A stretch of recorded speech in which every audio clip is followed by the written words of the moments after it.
Walid বিন উকবার দরবারে। কারণ তখন ওখানকার সিএম হিসাবে যিনি ছিলেন চেয়ারে, ওনার নাম ওলীদ বিন উকবা। ওলীদ বিন উকবা চিঠিটা পড়ে তার মাথা খারাপ। যাদের বাপ দাদার প্রপার্টি তাদেরকে বলবো একটা বেনামাজির হাতে মুরিদ হতে অসম্ভব, কিন্তু কি করবে, সরকারি রুলস, সরকারি নিয়ম, যার জন্য বাধ্য। অবশেষে দিনের বেলাতে ওলীদ বিন উকবা দু তিনটা কর্মচারীকে, সৈন্যকে, যাকে আমরা আমাদের ভাষায় পুলিশ বা সিভিল ভলেন্টিয়ার বলি, সরকারি লোক, এদেরকে পাঠালো কোথায়? আমার হুসাইন ইবনে আলীর বাড়িতে।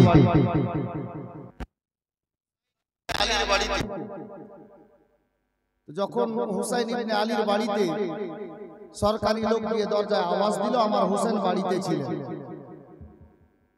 কে? দরজা খোলা হলো। তারা আমার হুসাইন ইবনে আলীকে সালাম দিল। সালাম কালাম হলো। আমার হুসাইন বলছে, হ্যাঁ গো, তোমরা কে?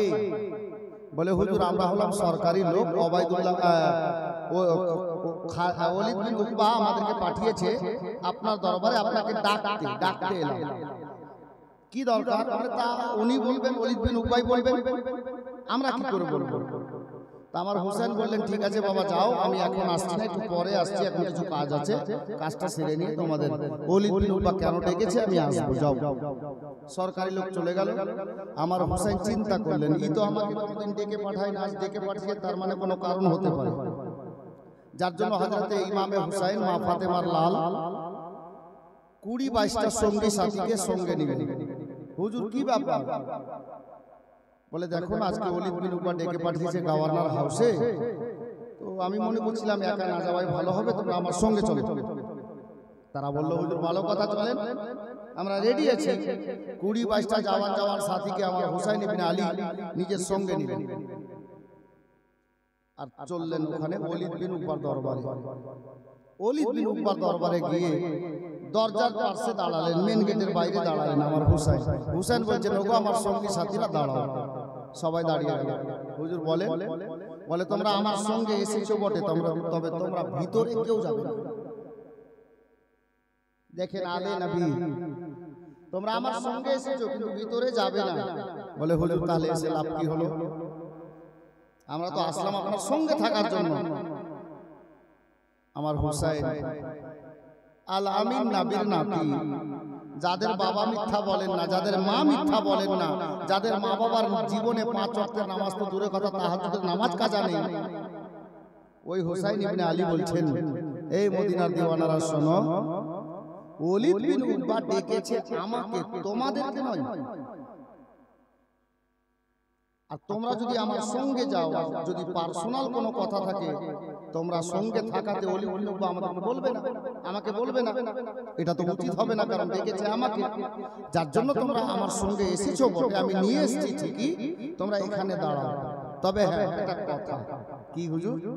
বলে, আমি ভিতরে গেলাম, আমি যতক্ষণ ভিতর থেকে বাইরে না এসেছি তোমরা এখান থেকে এক চুল পরিমাণে সরবে না। ঠিক আছে হুজুর, এখানে থাকবো। আর একটি কথা। কি হুজুর? বলে, আমি ভিতরে চলে গেলাম, তোমরা এখানে দাঁড়াও, আর তোমরা এখান থেকে যদি শুনতে পাও আমি হুসাইন মা ফাতেমার বেটা ভিতরে জোরে জোরে চিৎকার করে কথা বলছি, আমার গলার আওয়াজ তোমরা এখান থেকে শুনতে পাচ্ছ, তাহলে তোমরা কাহারও বাধা মানবে না, একেবারে হুড় করে সবাই ভিতরে ঢুকে যাবে। আমি হুসাইন অর্ডার দিয়ে গেলাম। তারা বলল, ঠিক আছে হুজুর, আপনি যান। আল্লাহ, বেরাদার বাবারা, ভাইরা, মা বোনেরা, আমার বিশ্ব নবীর নাতি হুসাইনে পাক রাদিয়াল্লাহু তাআলা আনহু এবার ভিতরে যেমনই তাশরিফ নিয়ে গেলেন, যেমনই ওনার শুভ আগমন ওলীদ বিন উকবার দরবারে হলো। ওলীদ বিন উকবা চেয়ারে বসেছিল, দেখতে পেল মা ফাতেমার বেটা চলে এসেছে, হযরতে হুসাইনে পাক চলে এসেছে, নবীর নাতির শুভ আগমন হয়ে গেছে। ওলীদ বিন উকবা নিজের সিংহাসন থেকে দাঁড়িয়ে গেল, দাঁড়িয়ে গিয়ে আমার ইমাম হুসাইনকে সালাম করলো। আমার হুসাইন বাবা সালাম জানালেন। হে বেরাদার, ইনারা এবার বলতে লাগলেন আমার হুসাইনকে, ওগো নবীর নাতি হুসাইন, একটু আপনি বসুন, তাশরীফ রাখুন। আল্লাহু আকবার কবীরা। আমার মা ফাতেমার লাল বললেন, হে ওলীদ বিন উকবা, শোনো রে, আমার নিকটে সময় একটু কম আছে রে ওলীদ বিন উকবা, তুমি আমাকে কেন ডেকে পাঠিয়েছো, কারণটা বলো, কি বলার জন্য ডেকেছো, কি কথা আছে বলে দাও। ওই ওলীদ বিন উকবা দাঁড়িয়ে দাঁড়িয়ে নিজের হাতে বাবা ওই চিঠিটা বের করলো, যেটা ইয়াজিদ লিখে পাঠিয়েছে। ওলীদ বিন উকবা বলল, ওগো নবীর নাতি হুসাইন, মা ফাতেমার নূরে নজর, হযরতে মাওলা আলীর জানের টুকরা, ওগো হুসাইনে পাক, এই চিঠিটা এসেছে দামেস্ক থেকে। দামেস্কের বাদশা আমার বিশ্ব নবীর সাহাবী হযরতে আমিরে মুআবিয়ার ইন্তেকাল হয়ে গেছে, এই খবরখানা আপনি সর্বপ্রথমে কবুল করেন। হে বেরাদার, আমার বিশ্ব নবীর নাতি গো, আমার নবীর সাহাবীর ইন্তেকালের খবর শুনে হযরতে হুসাইনে পাক ইন্না লিল্লাহি ওয়া ইন্না ইলাইহি রাজিউন, ইন্না লিল্লাহি শরীফ পাঠ করলেন হুসাইনে পাক রাদিয়াল্লাহু তাআলা আনহু।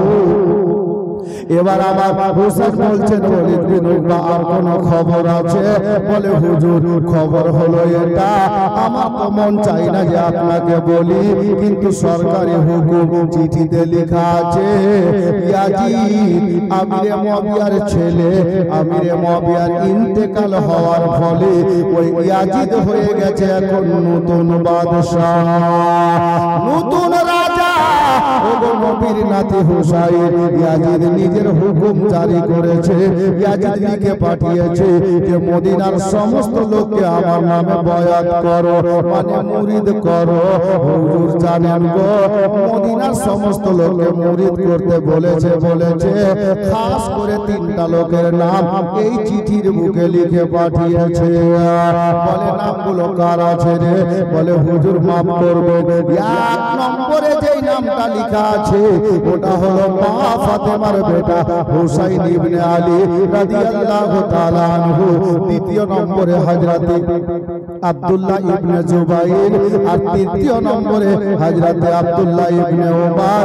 এই 3 জনকে আগে মুরিদ করতে বলেছে। হুজুর গো, শেষের দিকে লেখা আছে যদি মুরিদ হতে না বলে দেয়, তাহলে দরকার পড়লে তালোয়ার চালাও, দরকার পড়লে তালোয়ার ব্যবহার করো, গর্দান কেটে নাও। আর যদি আমি এটা না করি, শেষের লাইন হলো এটা যে ইয়াজিদ লিখেছে, আমি যুদ্ধের ঘোষণা করে দিতে বাধ্য হব যদি হুসাইন আমার হাতে হাতিয়ে মুরিদ না হয়। এ বেরাদার, এখন ডাইরেক্ট যদি বলা যায় মুরিদ হব না, একটা সমস্যা দেখা দিবে। আমার হুসাইন একটু দাঁড়িয়ে চিন্তা করলেন, আল্লাহ, আমি হুসাইন চেয়ারের লালচি নই, চেয়ার চাই না, যেই কোনো একটা পরেশগার মানুষকে সামনে দাঁড় করে ইমাম বানিয়ে নামাজ আমি হুসাইন পড়ে দিতে পারবো। তবে ইয়াজিদকে নিজের ইমাম বলে মানবো কি করে? ইয়াজিদ যে জুমাও পড়ে না, 5 ওয়াক্তের নামাজও পড়ে না, ঈদাইন পড়ে না, শরীয়তে মুহাম্মাদীতে যেটা হারাম আছে সেটাকে হালাল বলে, যেটা নাজায়েজ আছে সেটাকে জায়েজ বলে। ফাঁসিকে মুআল্লিম দাড়ি রাখে না, শরীয়তে যেটা হারাম সেটাকে জায়েজ বলে। অন্যায় অত্যাচারী মিথ্যাবাদী লোকটা আমি হুসাইন, আমাদের মা বাবার জীবনে তাহাজ্জুদের নামাজ পর্যন্ত কাজা নাই গো। আর আমি নবীর নাতি হুসাইন, মা ফাতেমার বেটা হুসাইন, কি করে ওই বেনামাজির হাতে হাতটা দেব? এটা হতে পারে না, এটা মানা যাবে না। আমার হুসাইন বুদ্ধিতে কাজ নিলেন বাবা, যদি ডাইরেক্ট বলি না মুরিদ হব না, ইয়াজিদকে ইমাম মানব না, তাহলে একটা দ্বন্দ্ব সৃষ্টি এখন হয়ে যাবে। আমার হুসাইন বললেন ওলীদ বিন উকবা শোনো একটা কথা বলি। কি কথা হুজুর? বলে দেখ রে, তুই আমাকে ডেকে পাঠিয়েছিস, আমি এসেছি, তবে আমি হুসাইন বাড়ির মালিক হতে পারি, তবে আমার বাড়িতে জওয়ান জওয়ান বেটা আছে, জওয়ান জওয়ান ছেলে আছে, আমার ভাই আছে, আমার বোন আছে, আমার আত্মীয় স্বজন আছে, পরিবার বর্গের লোকজন আছে, আমি হুসাইন এখন একা আছি, একা তোমাকে কি করে আমি এর উত্তরটা দেব রে? আমাকে একটু সময় দাও ওলীদ বিন উকবা, আমি বাড়িতে যাব, ছেলে মেয়ে বিবি বাল বাচ্চা ভাই করবো, সবাইকে নিয়ে বসবো, আর মিটিং এ যেটা পাস হবে আমি এই খবরটা তোমাকে পরে পরে বলে দেব। এ বেরাদার, ওলীদ বিন উকবা বলল ঠিক আছে হুজুর, আপনি যেতে পারেন। আমার হুসাইন বেরোচ্ছেন, এই মুহূর্তে ওই জায়গাতে ইয়েজিদের বন্ধু, যার নাম গতকালকে শুনিয়েছিলাম মারওয়ান, এ নালাই ঘটনা স্থলে মদিনাতে এসে হাজির আছে।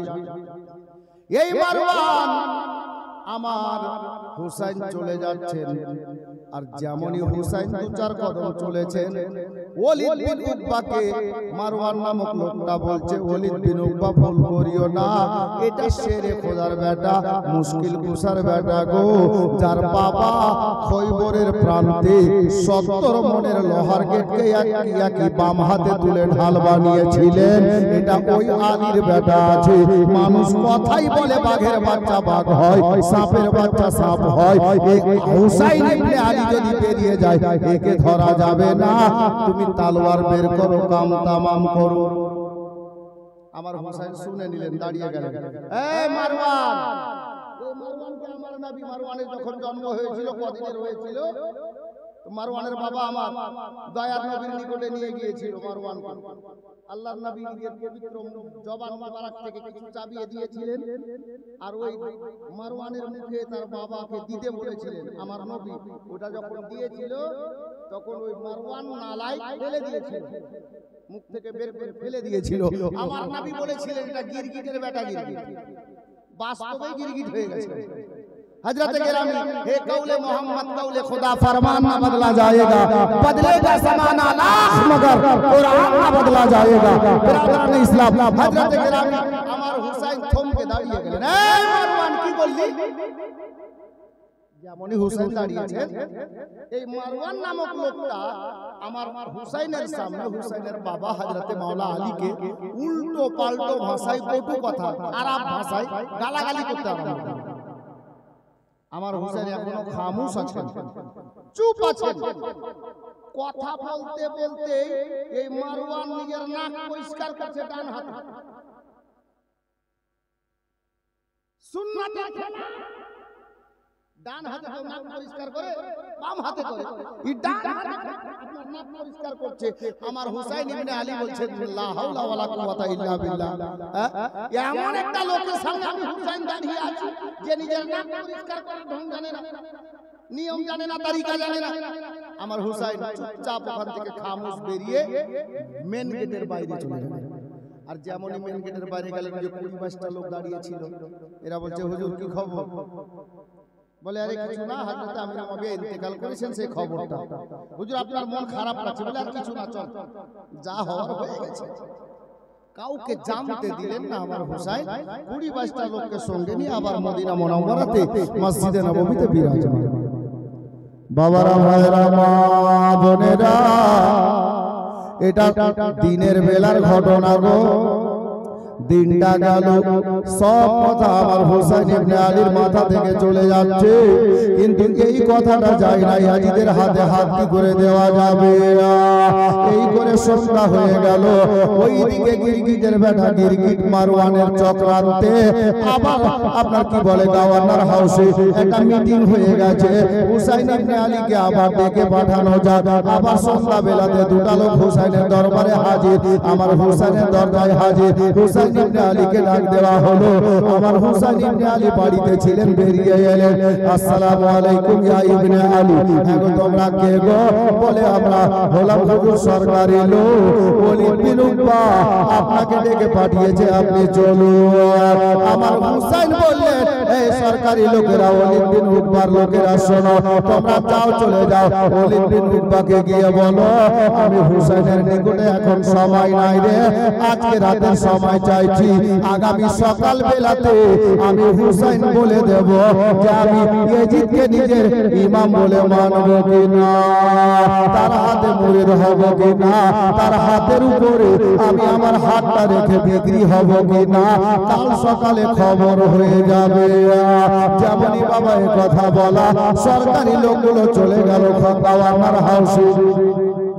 গভর্নর হাউসে চলে যাওয়ার পরে ওলীদ বিন উকবাকে যেমন বলল, ওলীদ বিন উকবা মেনে গেল। রাত তো হয়ে গেছে, সকাল হলেই খবর হবে, অসুবিধা কি, একটাই রাতের ব্যাপার। ওলীদ বিন উকবা মেনে গেল। বাবা ঠিক আছে, শূন্য রাত থাকতে দাও। এবার ওদিকে শান্তি। আমার হুসাইন ইবনে আলী রাদিয়াল্লাহু তাআলা আনহু, এবার বাবা এশার নামাজের টাইম হয়ে গেল।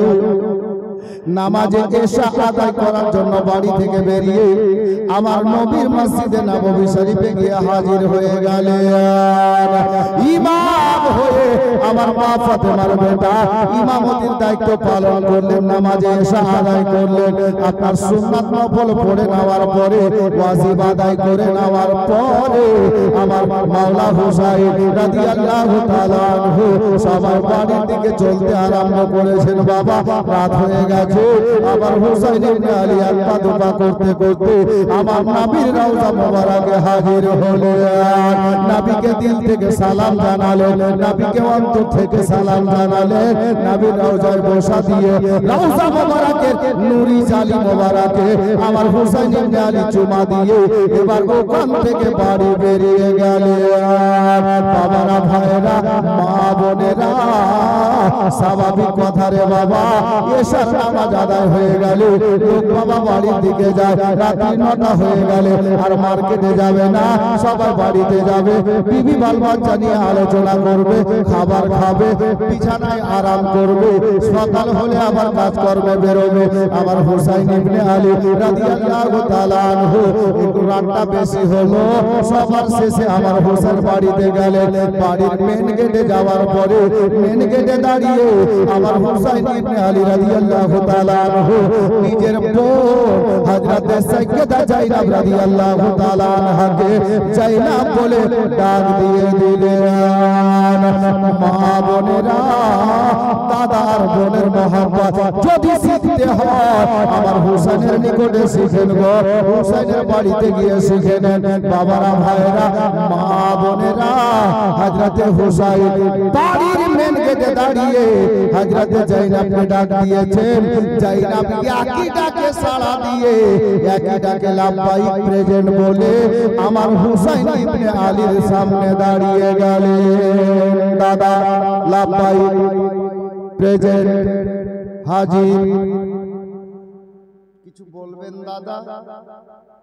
হুসাইন বললেন, বোন রে, কিছু বলার জন্য তো ডাক দিয়েছি রে বোন। বলে দাদা চলেন ঘরে যাই। আমার হুসাইন বলছেন, বোন রে, আজকে তোর বড় দাদা তোকে ডাক দিয়েছে, কেন জানিস? কেন গো দাদা? বলে তোর দাদা আজকে তোর সঙ্গে একটা পরামর্শ করবে রে বোন, যার জন্য তোর দাদা হুসাইন তোকে ডাক দিয়েছে। বলে দাদা যাই, পরামর্শ হোক না কেন, চলেন বলেন, আমি রেডি আছি, তৈরি আছি। হযরতে হুসাইন ইবনে আলী বললেন, বোন রে, এখন এই মুহূর্তে দাদা বলবে আর বোন শুনবে, বোন বলবে দাদা শুনবে, আমি অন্য কোন সদস্যকে বাড়ির এখন শুনতে দেব না। বলে দাদা তাহলে পার্সোনাল জায়গায় চলেন। পার্সোনাল রুমের মধ্যে যাওয়া হলো। একদিকে বোন দাঁড়িয়েছে, অপর দিকে দাদা দাঁড়িয়েছে। দাদা একদিকে দাঁড়িয়েছেন, বোন অপর দিকে দাঁড়িয়েছেন।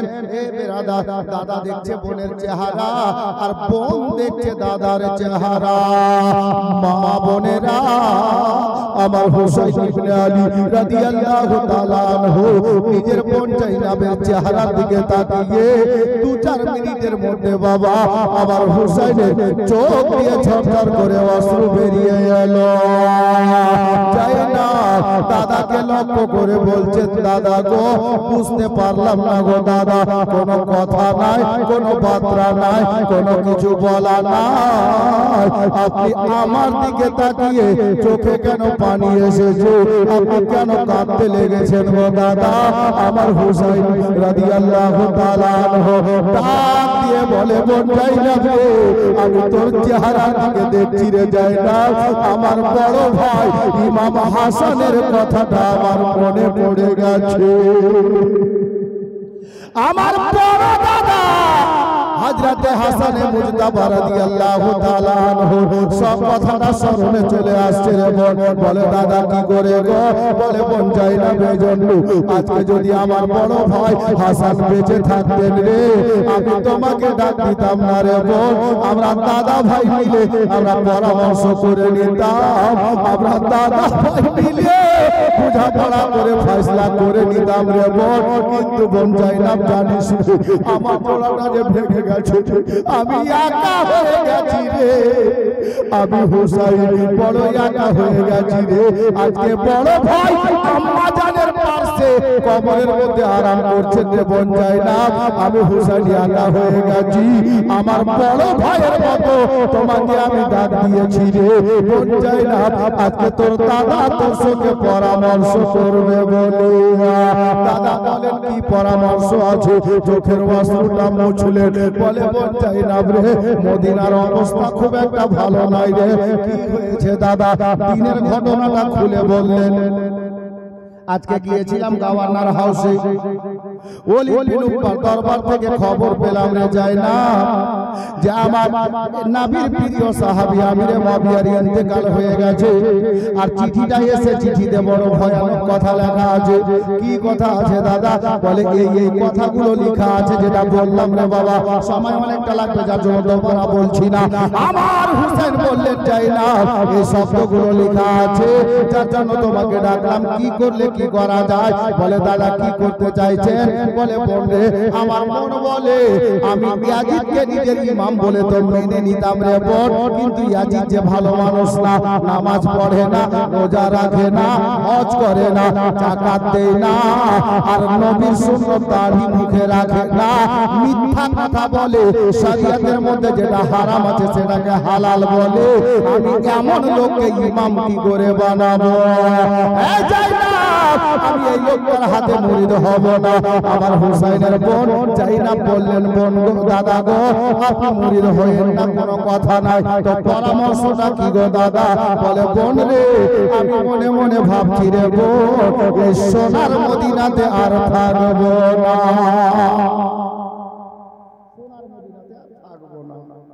তো দাদা কেন থাকবেন না? বলে বোন চিঠির কথা তো বললাম, সোনার মদিনাতে থাকবো। আর যদি যুদ্ধের ঘোষণা করে দেয়, ওই যে লেখা ছিল শেষে, যদি যুদ্ধের ঘোষণা করে দেয়, তো জাইনাব তো আলীরই বেটি, খুন তো আলীরই আছে রবে। হযরতে জাইনাব বলছেন, দাদা আপনি তাহলে যুদ্ধ করার ভয়ে মদিনা থেকে পালাবেন নাকি? আমার হুসাইন বলছেন, নাউজুবিল্লাহ। আরে জাইনাব, তুই জানিস কার সঙ্গে কথা বলছিস? এটা আলীর বেটা। জাইনাব বলছে, দাদা আমি তো আলীরই বেটি। আহা, জাজবা দেখেন, ইসলামের মহব্বত দেখেন।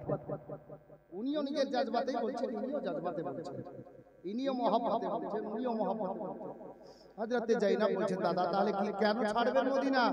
মুরিদ হবেন না, ইমানের হাতে হবেন না, কিন্তু মদিনা কেন ছাড়বেন? আচ্ছা বলেন, এখানে একটা কথা ছোট্ট করে 2-4 সেকেন্ডের জন্য। আমরা সুন্নি মুসলমান, পীরপন্থী মানুষ, আর পীর মুরিদিকে দেখে অনেক লোক জ্বলছে গো। এজিদের বংশধর।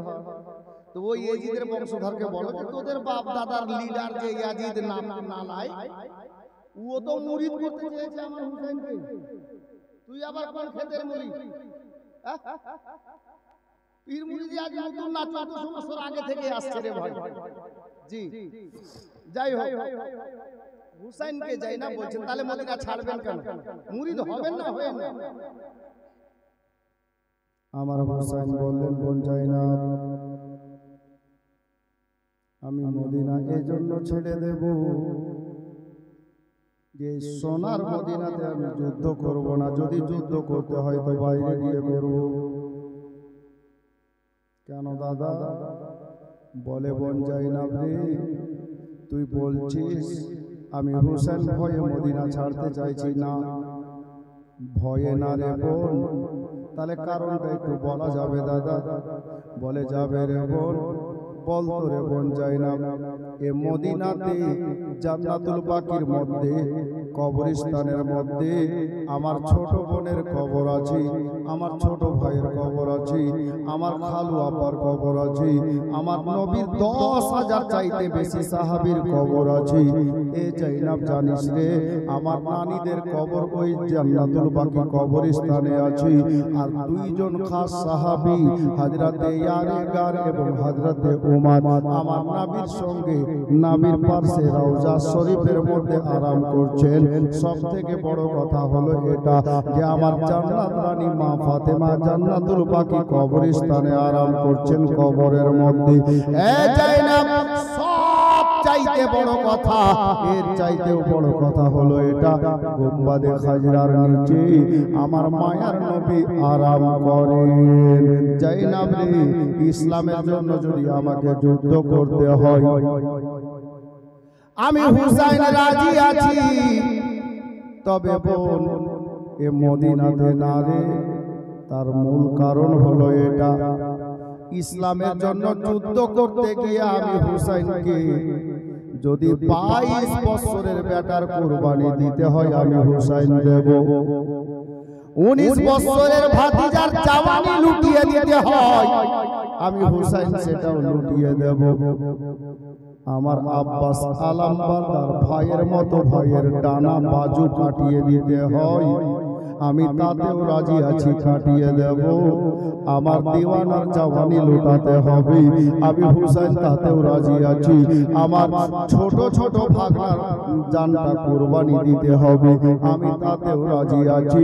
বোন জাইনাব রে, এতেও যদি না হয় আমার 6 মাসের বেটার কুরবানি দেব, আমি হুসাইন সয়ে নেব।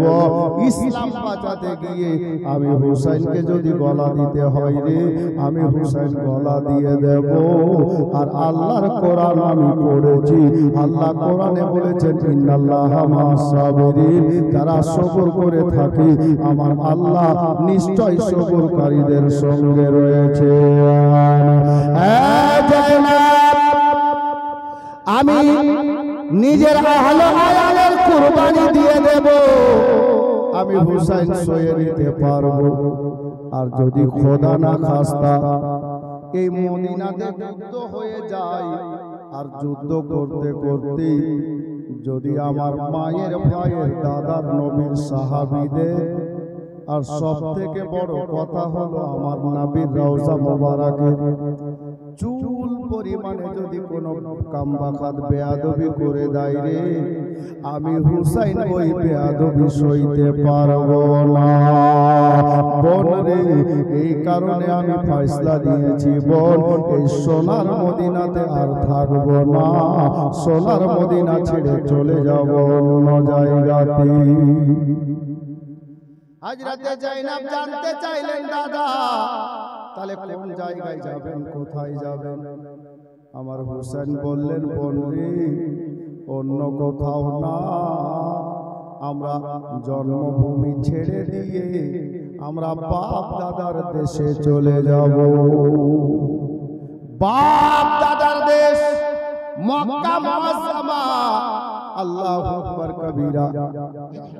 হুসাইন ইবনে আলী রাদিয়াল্লাহু তাআলা আনহু এবার বলছেন জাইনাব রে পূর্ণ ওয়াকিয়া শুনলি, ঘটনা শুনলি রে বোন, বল এতে তোর মতামতটা কি আছে?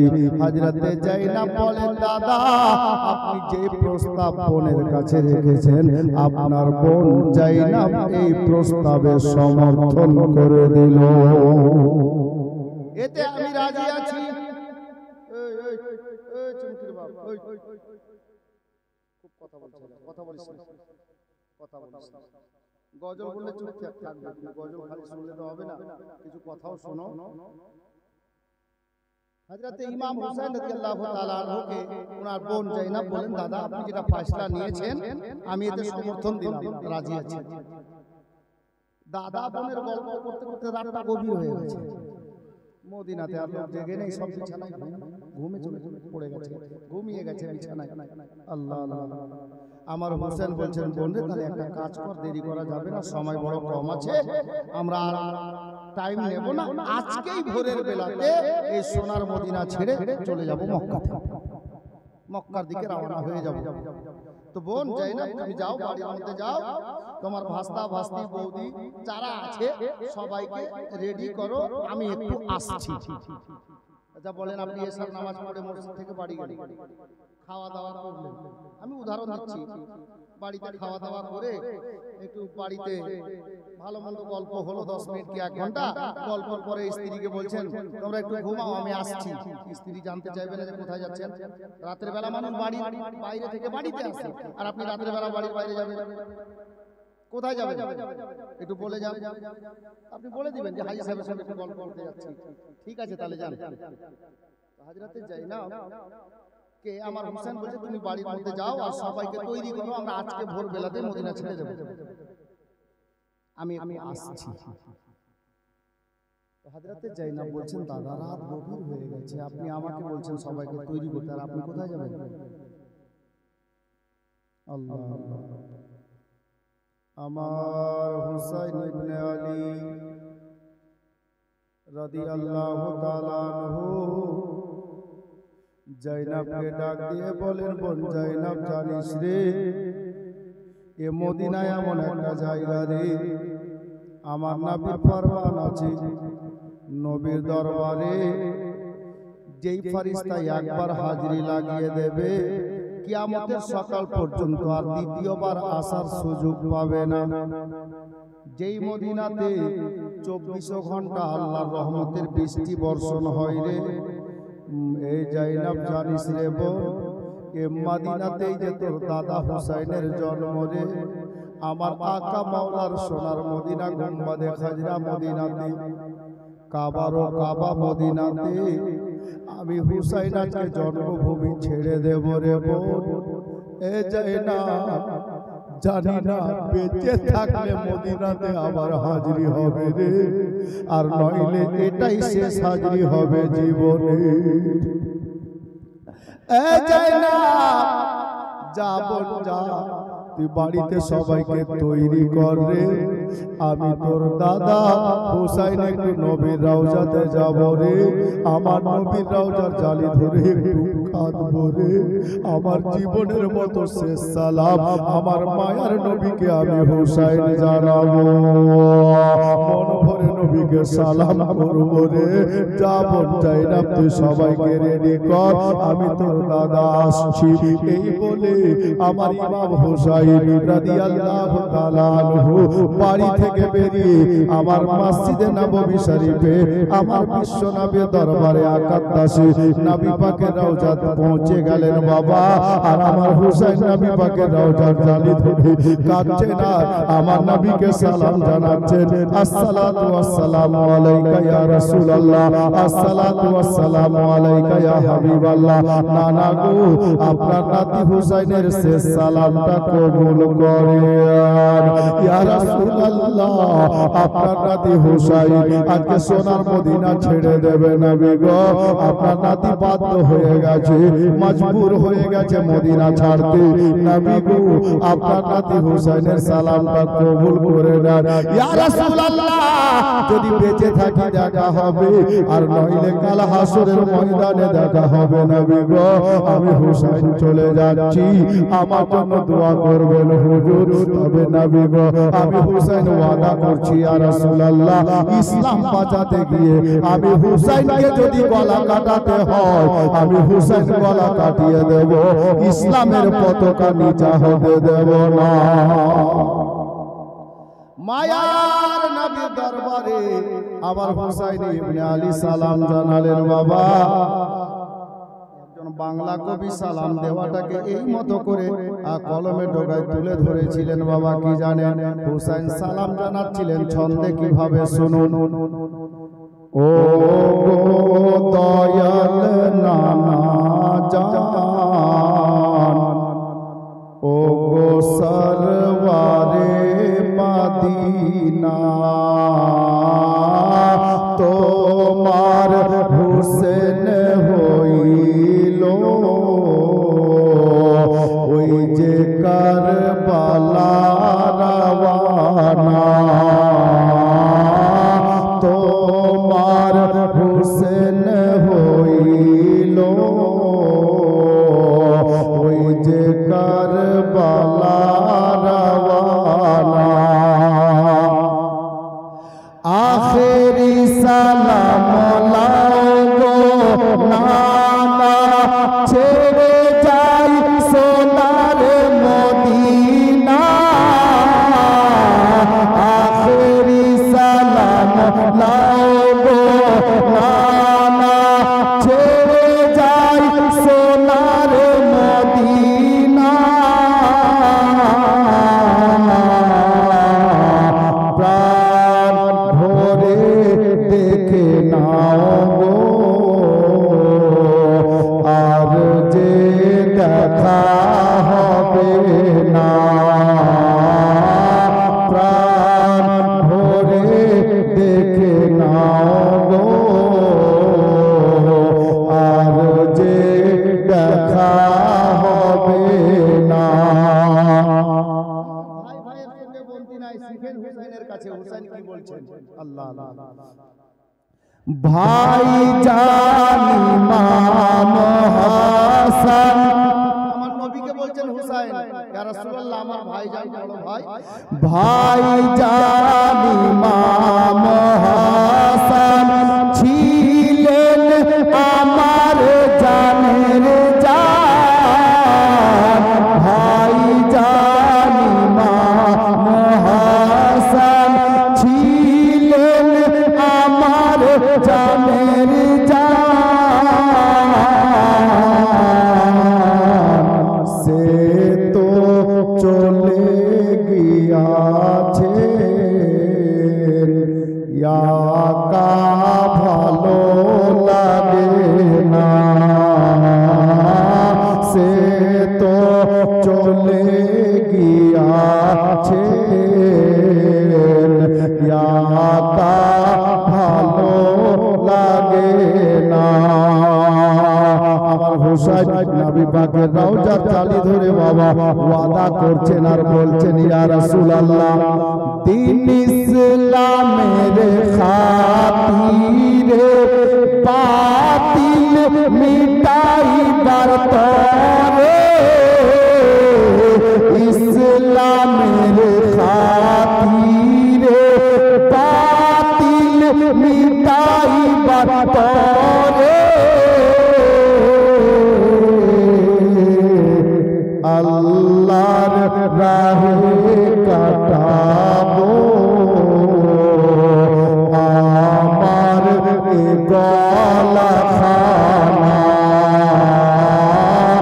আল্লাহর রাহে কাটাবো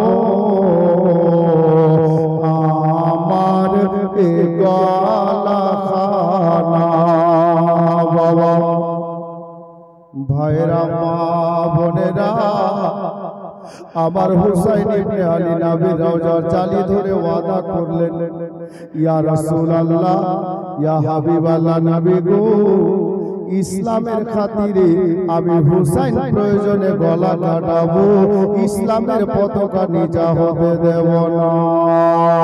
এই বলে আমার নবীকে সালাম জানালেন, হুজুর আমি চলে গেলাম, আপনি দোয়া করবেন নানা যান, আর দেখা হবে কিনা জানি না। এই বলে রাতের বেলাতে হাজী সাহেবদেরকে জিজ্ঞাসা করবেন, বাবা আমার নবী দরবারে সালাম জানিয়ে যখন বাবু সালাম গেটের বাইরে যাবেন, বাবু সালাম গেট দিয়ে বাইরে গিয়ে দাঁড়াবেন, ঠিক 1 থেকে 150 মিটার দূরে একটা শত শত বিঘার কবরস্থান নজরে পড়বে। আজও কবরস্থানটা আছে রে বাবা, যে কবরস্থানের নাম কিতাবে লেখা আছে জান্নাতুল বাকি। বাবারা ওই জান্নাতুল বাকি কবরস্থান গো, আমার হুসাইন নবীর রওজা মোবারকে সালাম জানিয়ে নবীকে সালাম করে বাবু সালাম গেটের সামনে এসে দাঁড়ালেন। আর যেমনই বাবা দাঁড়িয়েছেন গো, গভীর রাতে আমার হুসাইন নিজের নজরটা উপরে করেছেন। আল্লাহু আকবার কবীরা, কি নজরে পড়লো জানেন গো? ছোট ভাইয়ের কবর নজরে পড়ে গেল, ছোট বোনের কবর নজরে পড়ে গেল, বড় দাদার কবরে নজরে চলে এলো গো। আমার হুসাইন ওখানে দাঁড়িয়ে যেমনই কবরস্থানের দিকে নজর করেছেন, সব থেকে বড় কথা, জনম দুঃখিনী গর্ভধারিণী জান্নাত রানী নবী নন্দিনী আমার ইমাম হুসাইনের জননী আমার মা ফাতেমার কবরটা নজরে পড়ে গেল। বাবারা, এমন কোন ছেলে আছে গো, পাথরের মতো দিল যদি থাকে আর মায়ের কবর যদি নজরে পড়ে রে বাবা, তার অন্তরটা ফেটে যাবে গো। তাকে জিজ্ঞেস করেন যার মা কবরে চলে গেছে, মা কি জিনিস ওই লোকটা এখন ভালো করে বুঝতে পারছে রে বাবা। আমার হুসাইন রাদিয়াল্লাহু তাআলা আনহু ওখানে দাঁড়িয়ে বাবা নজর চলে গেছে আম্মা জান জান্নাত রানীর কবর শরীফের দিকে। আমার হুসাইন আর বাবা ডানে বামে যেতে পারলেন না গো, বাড়ি যাওয়া হলো না। আমার হুসাইন মায়ের কবর নজরে পড়েছে, এক পা দুপা করতে করতে ওই জান্নাতুল বাকি কবরস্থানের মধ্যে আমার হুসাইন গিয়ে পৌঁছে গেলেন। মামার কবর জিয়ারত করলেন, ছোট ভাইকে সালাম জানালেন, বোনের কবর জিয়ারত করলেন। আমার নবীর তৃতীয় খলিফা হযরত ওসমান গনি জিন্নুরাইন রাদিয়াল্লাহু তাআলা আনহু উনার কবর শরীফটা জিয়ারত করলেন। বাবা আমার নবী পাকের বার্ধাঙ্গিনীগণ, আমার মা আয়েশা ওই কবরস্থানে আরাম করছেন, হযরত হাফসা ওই কবরস্থানে আরাম করছেন। বাবা নবী পাকের অর্ধাঙ্গিনীগণ মানে আমার নবীর নাতি হুসাইনের নানীগণ কবরস্থানে আছেন। বাবা উনাদের কবরগুলো জিয়ারত করে অবশেষে এক পা দু পা করতে করতে বড় ভাই ইমাম হাসানের কবরের কাছে হাজির হয়ে গেলি। এ বাবারা, যাদের বড় ভাই কবরে চলে গেছে শুনেন গো, আবার হুসাইনের পাক বড় ভাইয়ের কবরের কাছে দাঁড়িয়েছেন আর বড় দাদাকে বড় ভাইকে সালাম জানাচ্ছেন। দাদা গো, ও গো হাসানে মুজতাবা, আপনি যে আমাকে একা করে দিয়ে মায়ের পাশে কবরের মধ্যে আরাম করছেন, দাদা আপনার ছোট ভাই যে একা হয়ে গেছে।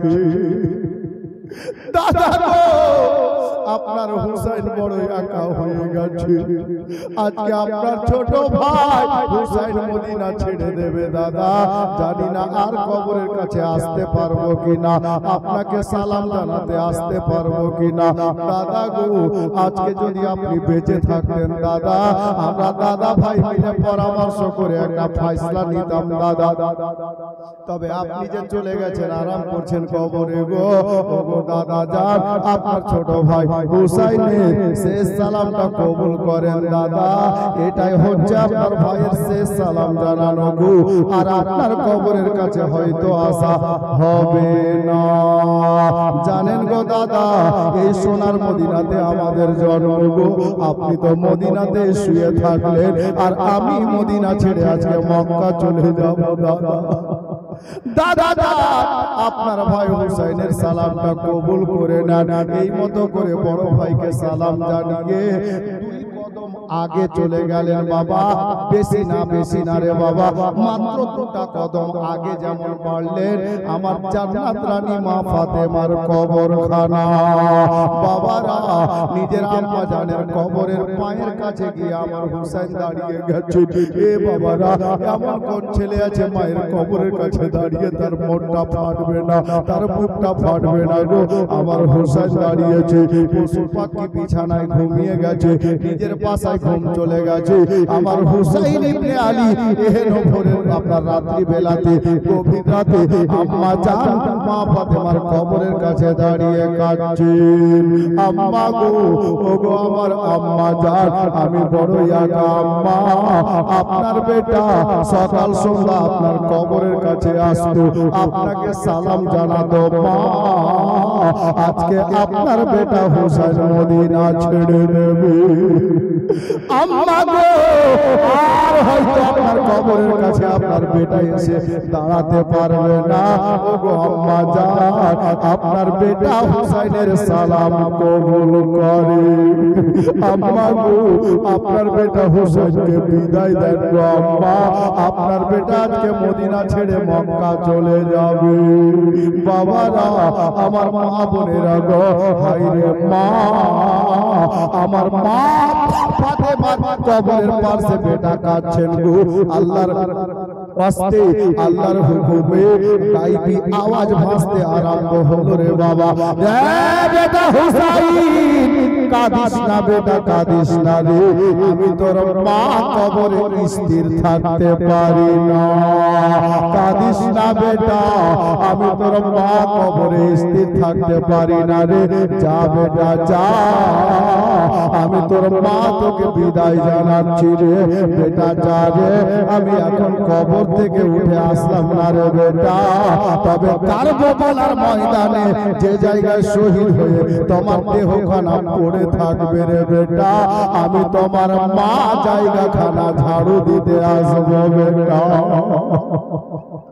বাবারা গো, কোন বেটা আছে স্থির থাকতে পারবে গো? মায়ের কবর থেকে আল্লাহর হুকুমে আওয়াজ বেরিয়ে আসছে, আওয়াজ আসছে, বেটা রে, যেই দিন কারবালাতে তুমি যুদ্ধ করবে বেটা, তোমার দেহখানা শহীদ হওয়ার পরে যে জায়গায় পড়ে থাকবে রে, আমি তোমার মা জায়গাখানা ঝাড়ু দিতে আসবো বেটা। বেটা রে, ওই নরম শরীর খানাতে যে শরীরে আমার নবীর ঠোঁট লেগেছে, ওই বদন খানাকে জালিমের দলেরা ক্ষত বিক্ষত করে দেবে, জখমি করে দেবে। আর ওই কারবালার জমিনে অনেক কাকর পাথর থাকবে রে বেটা, আমি তোমার মা কাকর পাথর পুড়িয়ে দিতে আসবো রে, যেন কোনো কাকর পাথরের আঘাত আমার বেটার শরীরে না লাগে। হায় রে মা, মায়ের কবর থেকে আওয়াজ ভাসছে রে বাবা। আমার হুসাইন ইবনে আলীকে, আমার ইমাম হুসাইনের আম্মা জানের কবরের মধ্যে থেকে আওয়াজ ভেসে আসছে বাবা, গায়বী আওয়াজ ভাসছে। আল্লাহর নবীর নাতি শুনছেন, বলে বেটা রে, যা বেটা যা, এখন আর কাঁদিস না রে। আমি তোর মা এখন কবর থেকে উঠলাম না রে, তবে ওই কারবালাতে যেদিন যুদ্ধ করবি রে বেটা, আমি তোর মা যুদ্ধ দেখতে কারবালায় আসবো। হাইরে মায়ের সন্তানেরা বাবা, আজকে তৃতীয় রাত, আমার বিশ্ব নবীর নাতি জান্নাত রানীর বেটা মা ফাতেমার কবরের পাশে দাঁড়িয়ে মা মা বলে কাঁদছেন গো। এমন একটা লোক আছে রে বাপ, আল্লাহর নবীর মাহফিলে আমি একটা লোককে বলবো নিজের মায়ের নামে 500টা টাকা দিতে পারবেন, এরকম কোন দাদা ভাই আছে? কোন চাচা আছে? কালেকশনের রাত আজকেও না, তবে আমি দুয়ার জন্য চাইছি। আমার হুসাইন মায়ের কবরের পাশে দাঁড়িয়ে কাঁদছেন। আল্লাহ পাক হুসাইনের কান্নার বদৌলতে আপনার মাকে যেন জান্নাতবাসী করে দেন। হুসাইনের ওসিলাতে, আমার আলে নবীর ওসিলাতে, আওলাদে আলীর ওসিলাতে আপনার মা যেন জান্নাতবাসী হয়। একটা কোন দাদা ভাই আছে নবীর মাহফিলে বসে নবীর দিওয়ানা হয়ে মায়ের মহব্বতে 500 টাকা দেওয়ার জন্য দিতে পারবেন? মাত্র একজন। যদি থাকে তো একটু হাতটা দেখান তো ভাই। না আছে কালকে দিয়ে দিয়েন, কোনো অসুবিধা নেই, একটু হাতটা দেখান। শুধু দুয়ার জন্য চাইছি। জানি না কার কার মা কবরে চলে গেছে গো, কার মা কবরে শাহিদা। আল্লাহু আকবার কবীরা। আমার হুসাইন ইবনে আলী মা মা বলে কাঁদছেন। আমার হুসাইন শুনতে পাচ্ছেন, বেটা হুসাইন রে, আমি তোর মা এখন কবর থেকে উঠলাম না রে বেটা, তবে তোর যুদ্ধ দেখতে কারবালাতে যাব। একা যাব না বেটা, একা যাব না, আমি তোমার বাবা শেরে খোদাকে সাথে নেব, আর আমার বাবা দ্বীনের নবী মুস্তাফাকে সাথে নিয়ে ওই কারবালাতে তোমার যুদ্ধ দেখতে আসবো বেটা, এখন আর কাঁদিও না, যাও। এই বলে আমার ইমাম হুসাইনকে ওনার আম্মা জান বিদায় জানাচ্ছে। এ বেরাদার, যদি 500 টাকা ভারী হয়, 5টা লোক 100 টাকা করে দেন। আমি দুয়ার জন্য চাইলাম মায়ের মহব্বতে। আছে কোন মা বোন যদি পারেন তো পাঠিয়ে দেন। জি আজকে আমার কোন একটা মা বা কোন বোন, আল্লাহ ভালো জানেন, মায়ের নামে নগদ 500 টাকা পাঠিয়েছেন। আল্লাহ যেন দানকে কবুল করেন। মা যদি বেঁচে থাকে আল্লাহ যেন ভালো রাখেন, আর যদি ইন্তেকাল করে গেছেন আল্লাহ পাক যেন এই দানের ওসিলায়, আমার হুসাইনের ওসিলায়, মা ফাতেমার ওসিলায় ওনার মাকে যেন জান্নাতবাসী করেন, বলেন আমিন। জি ছেলেদের মধ্যে চেয়েছিলাম একটাও কেউ পারবেন না, 500 টাকা মায়ের নামে। যদি অসুবিধা হয় তাহলে 5টা ছেলে 100 টাকা করে পাবে। জি মায়ের নামে আমি কালেকশন করব না, জি একজন আর কোনো আল্লাহর বান্দি 100 টাকা পাঠিয়েছি, আলহামদুলিল্লাহ। মাত্র 100 করে টাকা দুয়ার জন্য, যদি পারেন তো একটু দেন, আমি শেষে দোয়া করে দেখছি। এদিকে অনেক মা বোন আছে, আপনাদেরকে বলবো যা পারেন দিয়ে পাঠান, দোয়া হবে ইনশাআল্লাহ। আমার হুসাইন ইবনে আলী রাদিয়াল্লাহু তাআলা এখন আম্মা জানের কবরের নিকট থেকে ফিরে আসছেন। এহেন অবস্থায়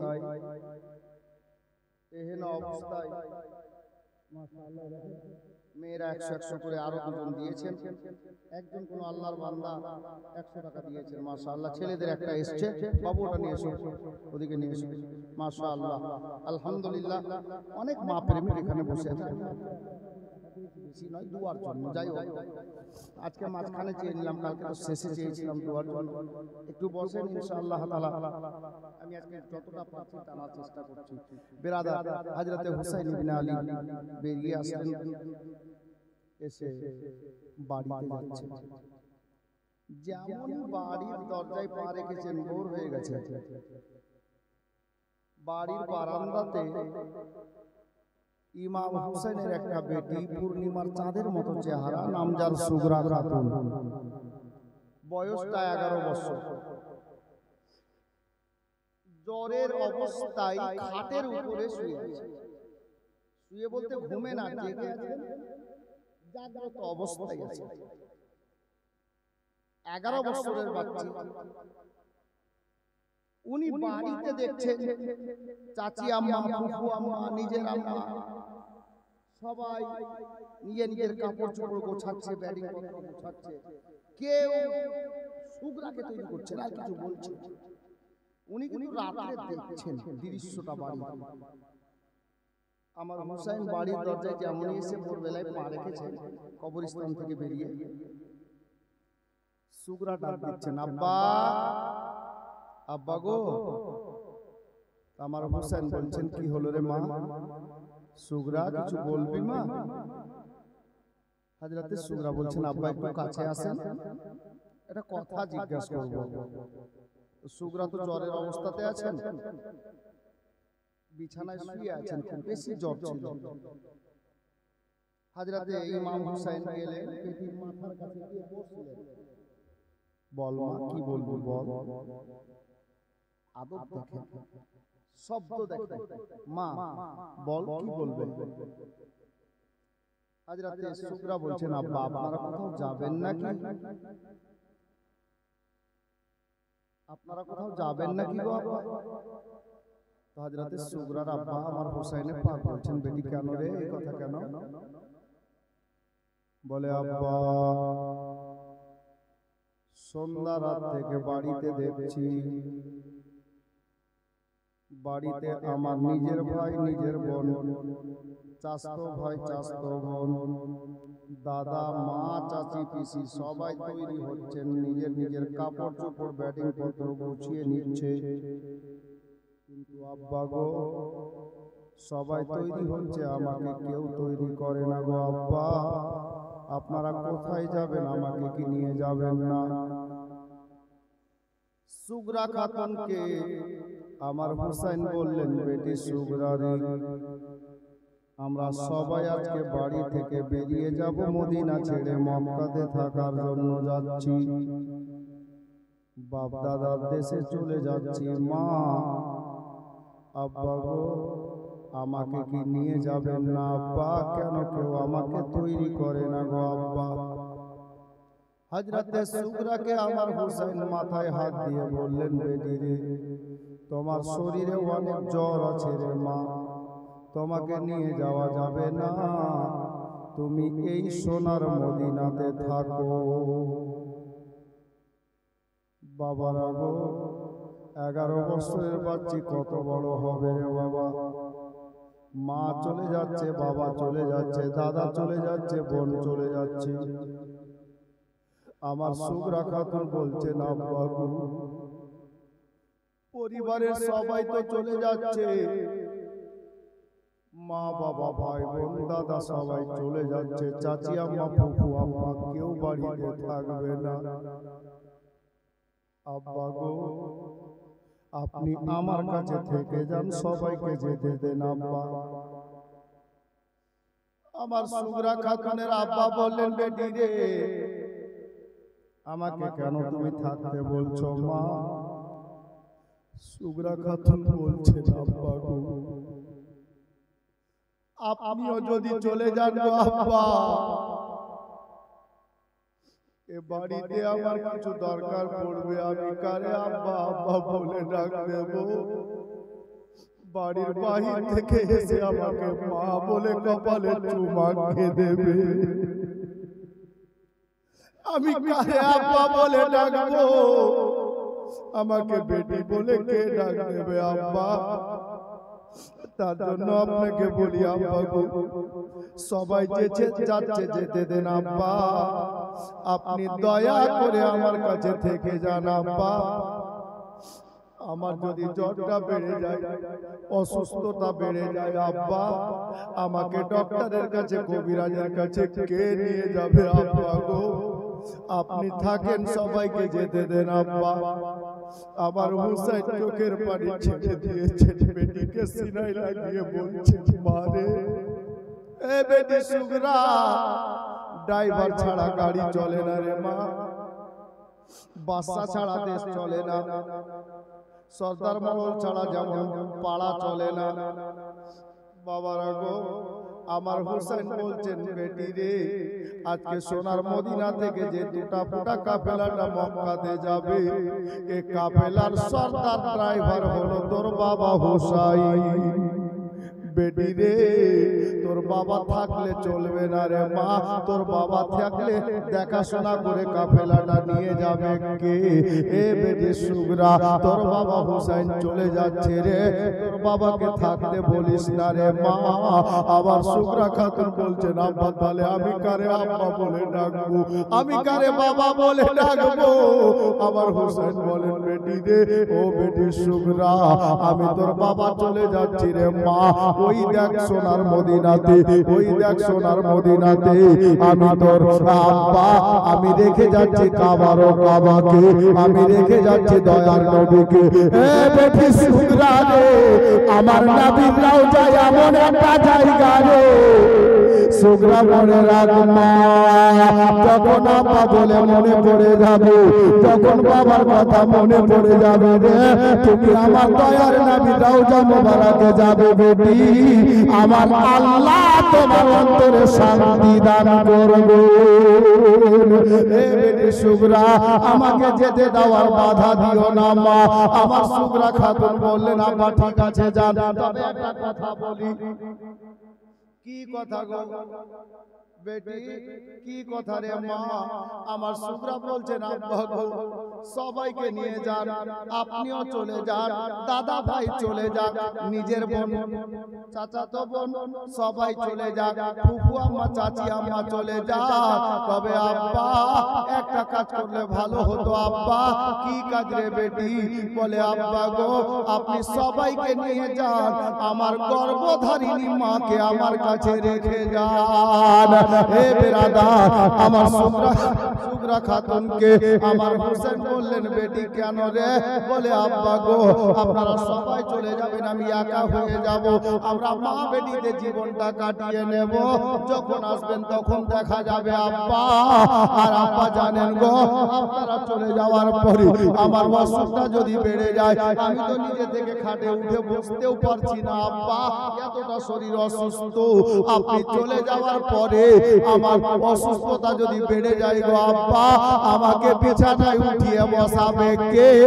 আমার 30 নাই গলা শুকিয়ে গেলে আমাকে পানি পিয়ালাতে করে পান করাবে কে? আব্বা গো সবাইকে নিয়ে যান, আমার আম্মা জানকে, আমার গর্ভধারিণী মাকে আমার কাছে রেখে যান। আমার সুগরার আব্বা বলছেন বেটি তোমার এই কথাটা আমি রাখতে পারছি না মা। আব্বা কেন? বলে বেটি তোমার মায়ের কোলে একটা তোমার ছোট করে কদিনের ভাই আছে, যার নাম হলো হযরতে ইমাম আলী আসগর রাদিয়াল্লাহু তাআলা আনহু। এ বেটি সুগরা রে, তোর মাকে যদি রেখে যায়, তোর ভাই তো এখন দুনিয়ার কোনো খাবার খায় না রে, তোর ভাই মায়ের স্তন পান করে রে বেটি। এ বেটি সুগরা, অতএব তোর মাকে রেখে যাওয়া হবে না বেটি রে। তবে একটা কথা রে মা। কি কথা গো আব্বা? বাড়ির দরজা থেকে কবরস্থানটা দেখতে পাওয়া যাচ্ছে রে বাবা। আমার হোসেন বলেন বেটি রে, এ বেটি সুগরা, তোর মাকে তোরা কয়েকজন মা ভাই বোন মিলে মা বলে ডাকিস রে। বেটি সুগরা শোন রে, আমি তোর আব্বা তোর মাকে সাথে করে নিয়ে যাচ্ছি বেটি। আর ওই দেখ জান্নাতুল বাকি কবরস্থানে সারা জগতের মা, আমার গর্ভধারিণী জান্নাত রানী মা ফাতেমাকে তোমার নিকটে কবরস্থানে রেখে যাচ্ছি বেটি। সারা জগতের কোন মানুষ যখন ফাতেমা বলে, ফাতেমা বলার আগে মা শব্দটা লাগাই রে। আমার জান্নাত রানী মাকে আমি রেখে যাচ্ছি রে বেটি, আর মাকে রাখতে তুই বলিস না।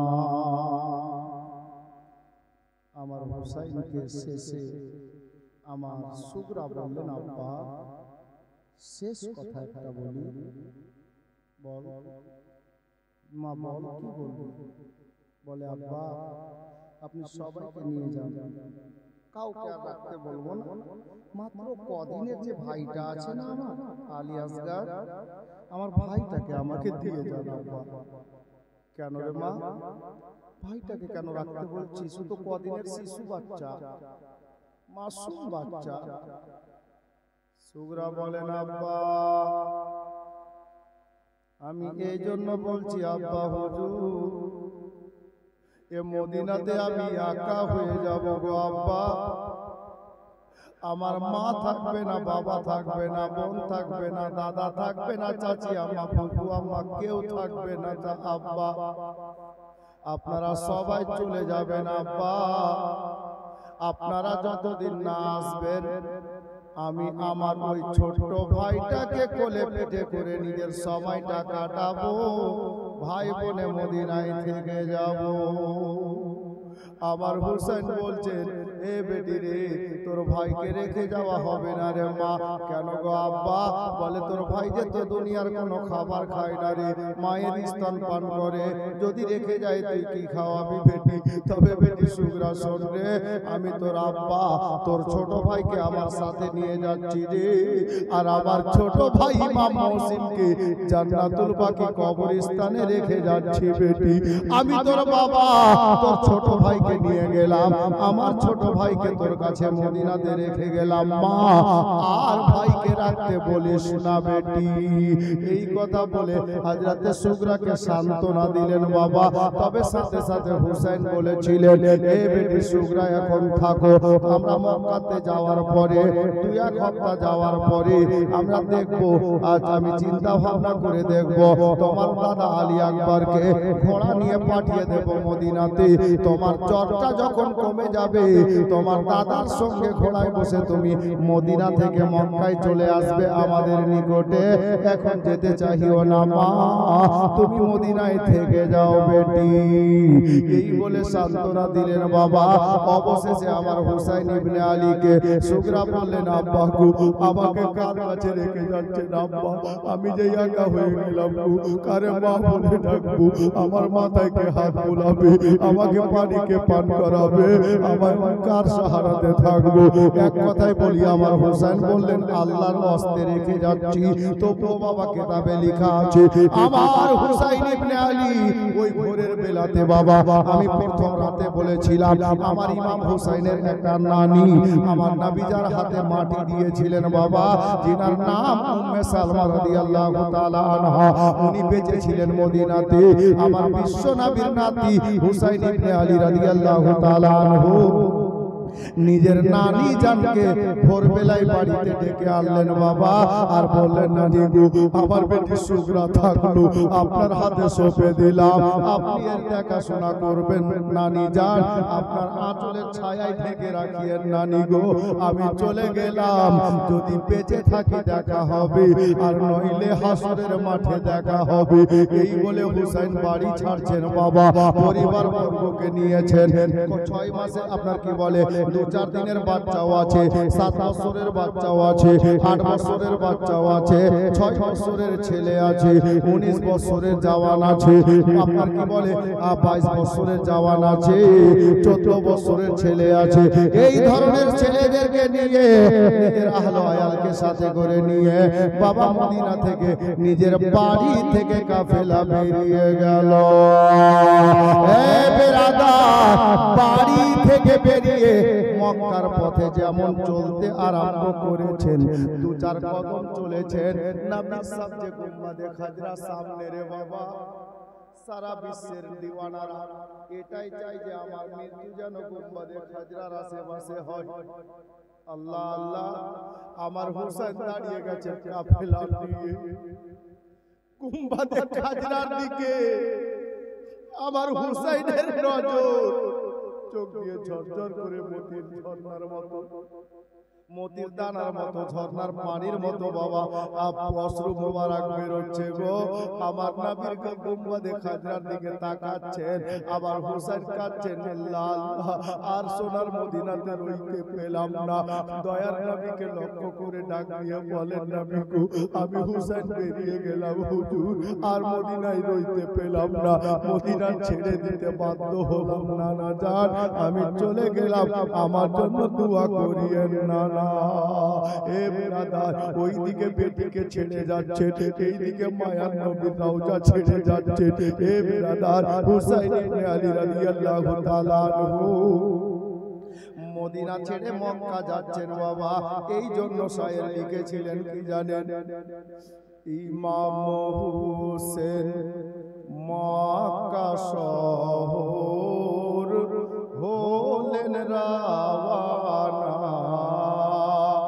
ইমাম হোসেন মক্কা শহর হলেন রাওয়ানা, প্রাণের বেটি সুগরাকে ইমাম সঙ্গে নিলেন না, ইমাম হোসেন মক্কা শহর হলেন রাওয়ানা। গুম্বাদে খাজরাকে সামনে করে হুসেন দাঁড়িয়ে আছেন। তখন কি বলছে কবি জানেন? ইমাম হুসেন রওজা পাকে হইলেন হাজির, হইলেন হাজির। মনে প্রাণে নিয়ে ব্যথা দেন নবীকে খবর, নবীকে খবর। ও গো নানা এই মদিনাতে, ও গো নানা এই মদিনাতে আর রইতে পেলাম না। ইমাম হোসেন মক্কা শহর হলেন রাওয়ানা।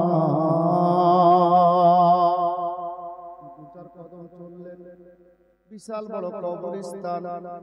ইমাম হোসেনের নজরের সামনে সমস্ত সাহাবীদের কবর নজরে আসছে। ভাইয়ের মায়ের কবর, দাদার কবর নজরে আসছে। রে বাবা, আমার হুসাইন দু চার কদম করে চলছেন আর ফিরে ফিরে নবীর গুম্বাদে খাজরা দেখছেন এবং জান্নাতুল বাকি কবরস্থানের কবরগুলোর দিকে তাকিয়ে তাকিয়ে দেখছেন।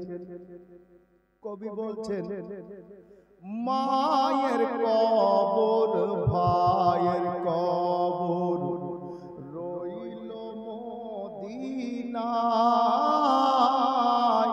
রইল মদিনায়। মায়ের কবর, ভাইয়ের কবর রইল মদিনায়, রইল মদিনায়। চোখ মেলিয়ে তাকিয়ে দেখেন সকলের কবর, সকলের কবর।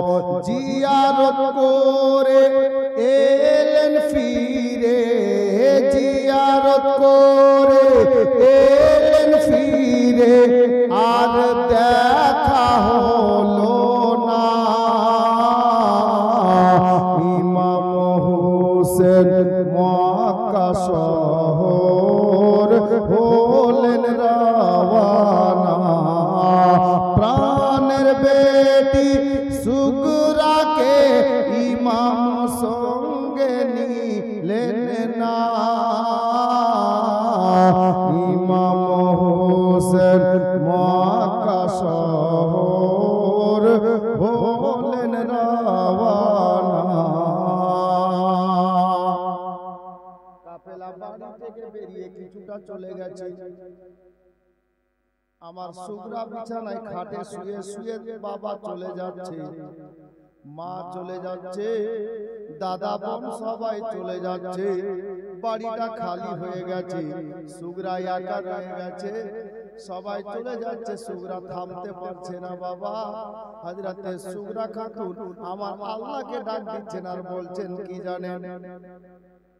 কেন্দে বলেন সুগরা খাতুন, কেন্দে বলেন সুগরা খাতুন, হায় কি হইল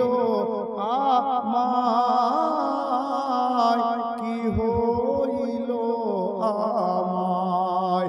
ও গো খোদা কেন আসুক দিলে গো আমায়, দিলে গো আমায়। আমি কেমন করে বাপ মা ছেড়ে, কেমন করে বাপ মা ছেড়ে একা রইব মদিনায়। ইমাম হোসেন মক্কা শহর হলেন রাওয়ানা।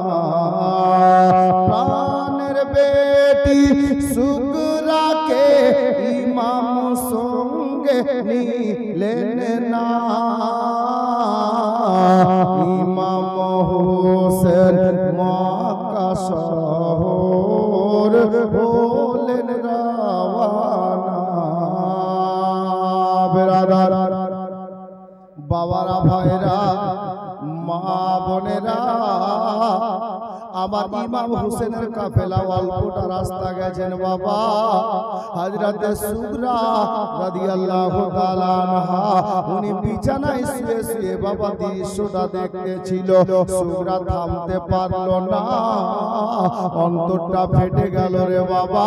11 বছরের বাচ্চি মা বলে বিছানায় কেঁদে পড়লে।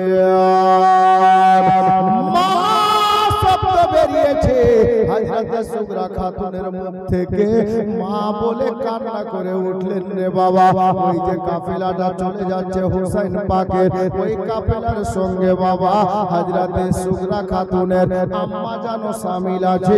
আমার হুসাইন সবার আগে আছে, পিছন পিছন আব্বাস আলামবারদার আছে, হযরতে জাইনাব আছে, হযরতে উম্মে রবাব আছে, হযরতে ইমামে মুসলিম আছে। হে বিরাদার, হযরতে আপনার আউন মোহাম্মদ আছে, হযরতে ইমামে কাসিম আছে, জাইনুল আবেদিন আছেন, হযরতে ইমাম আলী আকবর আছেন, আর অনেকে আছেন রে বাবা।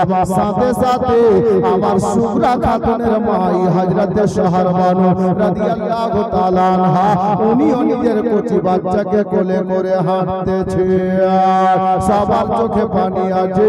আর যেমনই সুগরা খাতুন মা বলে কেঁদে উঠেছে গো, শব্দ কত দূর গেল জানি না, তবে কেতাবের ভাষা বলছি গো, কেতাবে লেখা আমার সুগরা খাতুনের মা বলে কান্নার শব্দ খানা গিয়ে লাগবি তোলা সুগরা খাতুনের মায়ের কানে পৌঁছে গেল। বাবারা, এমন কোন মা পৃথিবীতে আছে গো? জওয়ান ভাইরা সিনায় হাত রেখে দেখো তো, তুমি বিয়ের পরে মাকে খেতে দাও না, মা শাক ভাত খাই, তুমি মাংস ভাত খাও, কিন্তু তোমাকে জ্বর হলে পাড়ার মানুষ কাঁদে পড়ে, তোমার মা আল্লাহর কাছে দোয়া করে, আল্লাহ ছেলেকে ভালো করো। যে বাবা আপনার শরীরের ঘামকে পায়ে ফেলে দিয়ে রক্তকে মাটি করে আপনার জন্য কত পরিশ্রম করে লিখিয়ে পড়িয়ে মানুষ করেছেন, এখন চাকরি হয়ে গেল, দাঁড়িয়াপুর ছেড়ে মাস্টার পাড়া মানে বাপ ছাড়া পাড়ায় থাকছেন নাকি? হ্যাঁ বেরাদার, সবাই না, কিছু লোক এই ধরনের আছে রে বাবা।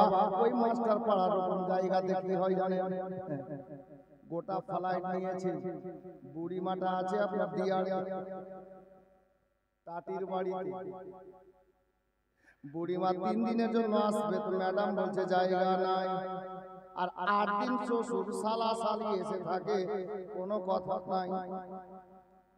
যেই বাবা যেই মা আপনাকে খেয়ে না খাইয়ে লিখিয়ে পড়িয়েছেন, ওনার জন্য জায়গা হলো না। আর চাকরি করছো মাস্টার পাড়ায় থাকছো, আর বলছে এটা মাস্টার পাড়া। আমি বলি ওটা বাপ ছাড়া পাড়া। অনেক মাস্টার আছে মা বাবাকে ছাড়া খাওয়ার খাই না, অনেক ভালো লোক আছে, মাস্টার হলে কি হবে বেরাদার? তবে বাবারা, ভাইরা, বোঝাতে গিয়ে কথাটা বেরিয়ে গেল, শুনেন। আমার সুগরা খাতুনের মা যেমনই বাবা মা কান্না শব্দখানা সুগরার আম্মার কানে এসেছে, হযরতে শাহরবানু উনি বাবা আর আগে বাড়তে পারছেন না। কাফেলার আগে আছে ড্রাইভার মানে ইমাম হুসাইন, সর্দার আগে আছেন। শাহরবানু পিছন থেকে স্বামীকে ডাকে দিতে পারছেন না, কারণ বেয়াদবি হয়ে যেতে পারে। আর আমাদের মধ্যে কিছু মা বোন আছে, দরকার পড়লে স্বামীর সিনাই চড়া আজান দিবে নাকি? আছে কিছু খালা, সতর্ক হন, শিক্ষা নেন। হযরতে শাহরবানু পিছন থেকে স্বামীকে ডাক দিচ্ছেন না, যদি বেয়াদবি হয়ে যায় দুনিয়া বরবাদ, আখিরাত বরবাদ। কারণ স্বামীর সঙ্গে যে স্ত্রী বেয়াদবি করে, আমার নবী ওকে ভালোবাসে না, আল্লাহর প্রতি রাজি হবে না। মা বোনেরা, শাহরবানু কি করলেন বাবা? স্বামীকে ডাক দিলেন না, কি করছেন জানেন? কোলে বাচ্চাটা নিয়ে 2-4 কদম তাড়াতাড়ি হাঁটলেন, মানে জোরে হাঁটলেন, আর সাইড দিয়ে গিয়ে আমার ইমাম হুসেনের সামনে দাঁড়িয়ে বলছেন, হুজুর একটু দাঁড়ান। হুজুর একটু দাঁড়ান। আমার হুসেন বলছেন, হারে আলী আসগারের মা, এ সবে মাত্র মিনিট হলো বাড়ি থেকে রাস্তা ছাড়লাম, আর 4 থেকে 450 কিলোমিটার রাস্তা যেতে হবে পায়ে হেঁটে। এত লম্বা রাস্তা, আর বেরোতে তোর কাজ শুরু হয়ে গেল। হুজুর দাঁড়ান, কি দরকার পড়ে গেল? কিছু ভুলে গেলি বাড়িতে? বলে না, কি লাগবে দাঁড়াতে বলছেন। ঠিক আছে দাঁড়িয়ে গেলাম। কি লাগবে? স্বামী দাঁড়িয়ে গেছেন, স্ত্রী বলছেন যে কি লাগবে বলো দেখি, তুমি খাবার নেবে? বলে হুজুর না। কি লাগবে? টাকা পয়সা, নতুন শাড়ি? বলে না, কিচ্ছু লাগবে না হুজুর, আমি যেমন তেমন লোকের বেটি না, যেমন তেমন লোকের বেটি না, আমি হলাম একজন বাদশার বেটি, হাজরাতে সোহরাওয়ার্দী মুরাব্বা, ইরান দেশের বাদশা। জি, ইরান দেশের বাদশার বেটি আমি। আমার বাবার কোনো কিছুর কম নাই, তবে হুজুর আপনার সঙ্গে বিয়ে হয়েছে, এটা আমার কিসমত, এটা আমার ভাগ্য। আপনার সঙ্গে বিয়ে হওয়ার পর বাড়িতে কোন দিন খাবার হয়েছে, কোন দিন হয়নি, আমি কিছুই বলিনি। আমার নতুন শাড়ি দরকার, আমি বলিনি। আজকে এটা পয়সা দরকার, আপনাকে জানতে দিইনি। কখন খেয়েছি, কখন পানি পান করে সময় পার করেছি, জানতে দিইনি। একটাই কারণ, যে আমি বাদশার বেটি হতে পারি। আমি ওই কথা ভুলে গেছি একটাই কারণে, যে আমি যেই লোকটার বিবি হতে পেরেছি, আমার স্বামী হলো জান্নাতি নওজওয়ানদের বাদশা। আমার বাবা দেশের বাদশা, কিন্তু আমার স্বামী হলো জান্নাতি নওজওয়ানদের বাদশা। আমি ওই কথা ভুলে গেছি, আমার মা আমার বাবার কথাগুলো ভুলে গেছি। তার কারণ হলো এটা, আমার বাবা ইরান দেশের শের হতে পারে, তবে আমার শ্বশুর বাবা, শ্বশুর আব্বা হলো আল্লাহর শের, শেরে খোদা। আমার বাবা, আমার মা ইরান দেশের বাদশার রানী হতে পারে, তবে আমার শাশুড়ি আম্মা হলেন জান্নাতি রমণীদের রানী, জান্নাত রানী। আমি সব কিছু ভুলে গেছি একটাই কারণে, যে আমি নবী বংশের বৌমা হতে পেরেছি। তাহলে কি লাগবে রে? সুগরার মা বলছে, হুজুর গো, আমার কিচ্ছুই লাগবে না। এই মুহূর্তে আপনি শুনলেন কিনা জানি না, আমরা যে ফুলের মতো বেটিটাকে, সুগরা খাতুনকে এই মদিনাতে রেখে চলে যাচ্ছি মক্কাতে, জানি না কখন ফিরবো। বেটিটার শারীরিক অবস্থা ভালো নয় হুজুর, জ্বরের মধ্যে পড়ে আছে। এই মুহূর্তে আমার কানে শব্দ এলো, আমার সুগরা মা বলে চিৎকার করে কেঁদে উঠেছে। আমি মায়ের কানে শব্দটা পৌঁছেছে, আমার দিলটা কেন তড়পাচ্ছে, আমার ভিতর ফেটে যাচ্ছে গো হুজুর। কেন রে বিবি? বলে জানি না, বেটির জ্বরটা বেশি হয়ে গেল নাকি, শরীরটা বেশি খারাপ হয়ে গেল নাকি। আমি মা হয়ে কোন মনে কোন প্রাণে বেটির কান্না শুনে আগে বাড়বো, কিন্তু হুজুর আমি যেতেও তো পারছি না। আপনি আমার মাথার তাজ, আপনার অর্ডার না পেলে আমার যাওয়া হবে না। হুজুর গো, আমি আপনার কাছে একটু সময় চাইছি, যদি একটু সময় দেন, আমি একবারের জন্য আমার বেটিটাকে ফিরে আবার দেখতে যেতাম। আদব শিখেন মা খালা বোনেরা, স্বামীর সঙ্গে কেমন কথা বলা দরকার বা উচিত। বিবিরে, যখন এই কথা আছে, আমিও তো কোনো মায়ের বেটা রে, মায়ের দিল কত নরম আমি হুসাইন জানি রে। হুজুর কিভাবে জানলেন? বলে বিবিরে, আমার বাবা গরিব মানুষ, নতুন জামা কিনতে পেরেছিলেন না ঈদের দিন। আমি ঈদের রাতে সকালে ঈদ হবে রাতের বেলা মাকে বলেছিলাম, মা জননী আমাদেরকে সান্ত্বনা দিয়ে রাতে বাড়িতে যা খাবার ছিল খাইয়েছিলেন, বিছানায় ঘুম পাড়িয়ে দিয়ে আমার জননী সারা রাত মদিনার মেয়েরা বিছানাতে ঘুমিয়েছিল রে। কিন্তু আমাদের মা আমাদের দুই ভাইয়ের জন্য সারা রাত মুসাল্লায় বসে আল্লাহর কাছে কেঁদে কেঁদে আল্লাহকে রাজি করিয়ে জান্নাত থেকে জামা মানিয়েছিলেন। বিবি, আমিও মায়ের বেটা রে, আর তুমিও হলে একজন মা রে। আমি জানি মায়ের দয়া কেমন হয়। যাও বিবি যাও, আমি অর্ডার দিলাম রে, যাও গিয়ে তুমি সুগরাকে একবার দেখে এসো। বেটি তো আমারও রে, আমার ভিতরটা কাটছে রে সুগরার মা, কিন্তু বাধ্য হয়েছি মদিনা ছাড়তে রে। যাও বেটিকে দেখে এসো বিবি যাও। কাফেলা দাঁড়িয়ে গেছে রে বাবা, আমার ইমাম হোসেন রাদিয়াল্লাহু তাআলা আনহু দাঁড়িয়ে গেছে। সুগরার মা যেমন ফিরে বাড়ির দিকে যেতে আরম্ভ করেছেন, দু চার কদম গেছেন, হযরতে ইমাম হোসেন বলছে বিবি সুগরার মা দাঁড়িয়ে যা। আমাদের বিবি হলে শুনতো না, চলে যেত। ওটা হুসাইনের বিবি রে বাবা। জি দাঁড়িয়ে গেলেন। যেমনই দাঁড়িয়েছেন, সুগরা খাতুনের মা মনে মনে ভাবছে খোদা গো আর হয়তো যাওয়া হলো না, কারণ যা যেতে বলার পরে আবার দাঁড় করিয়ে দিলেন, তার মানে কোনো কারণ আছে, আর হয়তো যাওয়া হলো না। আমার সুগরা খাতুনের মাকে ইমাম হোসেন যেমনই দাঁড় করিয়েছেন, উনি বলছেন হুজুর কি হলো, আর কি যাব না? বলেন রে বিবি না, মানুষের কাছে যদি একটা ব্যাগ থাকে তাড়াতাড়ি হাঁটতে পারে না, একটা বস্তা নিয়ে মাথায় তাড়াতাড়ি চলা যায় না। একটা লোকের হাতে যদি একটা ব্যাগ দেন 5 কিলো ওজনের, আর একটা লোককে খালি হাঁটতে বলেন, দেখবেন ব্যাগওয়ালা পিছিয়ে যাবে, খালি লোকটা এগিয়ে যাবে। আমি উদাহরণ দিলাম এটা। আমার হোসেন বললেন বিবি রে, তোমার কোলে একটা বাচ্চা আছে, বাচ্চাকে নিয়ে যেও না, কারণ বাচ্চা কোলে করে তাড়াতাড়ি হাঁটা যাবে না। বাচ্চাটাকে আমি হোসেনকে দিয়ে দাও রে, বেটাকে আমাকে দাও, তুমি খালি হাতে ঝটপট করে যাও, আর ঝটপট করে বেটিকে দেখে আবার ফিরে এসো, বহু লম্বা সফর আছে রে বিবি।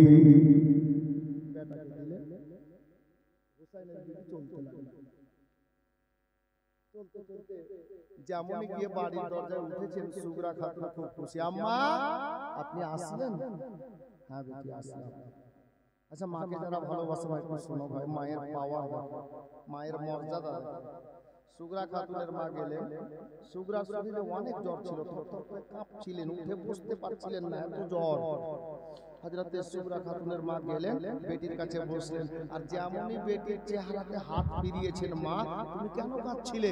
মায়ের হাতের স্পর্শ হওয়াতে কিতাব লেখক বলছেন সুগরা খাতুনের শরীরে যতটা জ্বর ছিল অর্ধেকটা জ্বর ভালো হয়ে গেল। জোরে বলুন সুবহানাল্লাহ।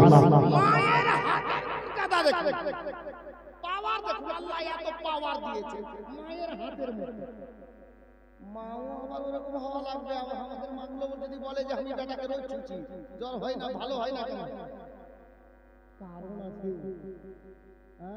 সুগরার মায়ের হাতে পাওয়ার এই জন্য বেশি যে সুগরার মায়ের চেহারা কোনো পরপুরুষ দেখেন, আর আমাদের মায়ের চেহারা কালিয়া চোখের কোনো লোক বাদ মাঝে দেখেন।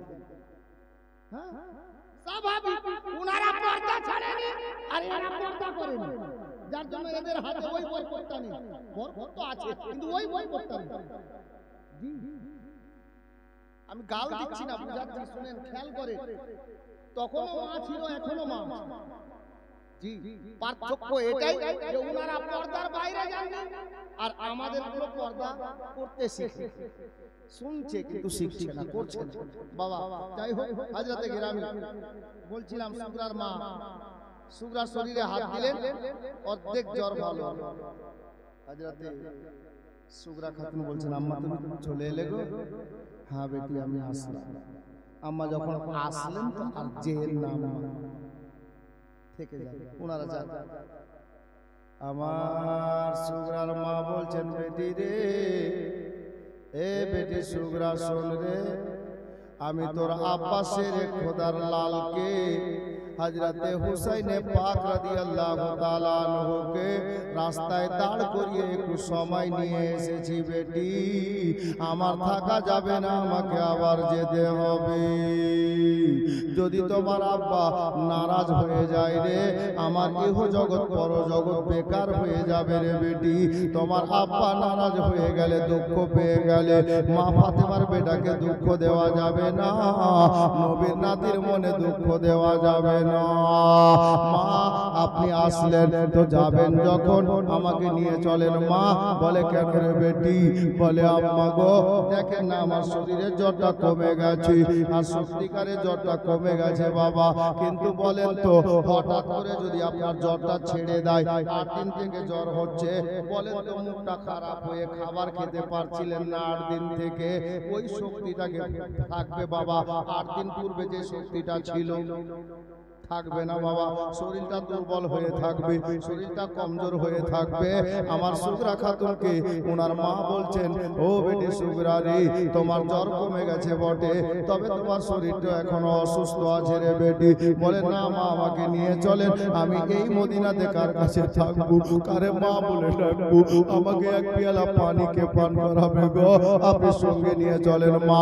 মায়ের মন মানল না রে বাবা, বেটিকে বাবা বিছানা থেকে উঠিয়ে বসালেন খাটের উপরে, যেমনই পিছন থেকে ঘাট থেকে হাতটা টানলেন সুগরার মা, দেখতে পাওয়া গেল সুগরা নিজেকে বসে থাকতে পারছে না, মনে হচ্ছে বিছানায় উল্টে যাবে।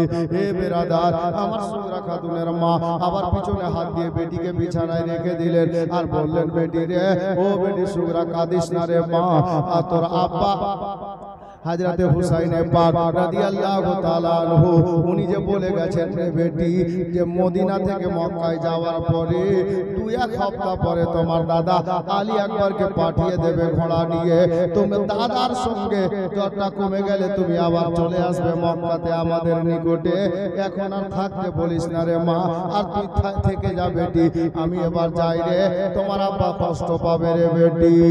এ বিরাদার, বেটিকে শুইয়ে দিলেন বাবা ওই আপনার কি বলে খাটের উপরে, হাত বুলিয়ে কপালে চুমা দিয়ে আমার ইমাম হোসেনের অর্ধাঙ্গিনী জীবন সঙ্গিনী হযরতে সুগরার জননী এবার চলতে চলতে ইমাম হোসেনের সঙ্গে বাবা শামিল হয়ে গেলেন।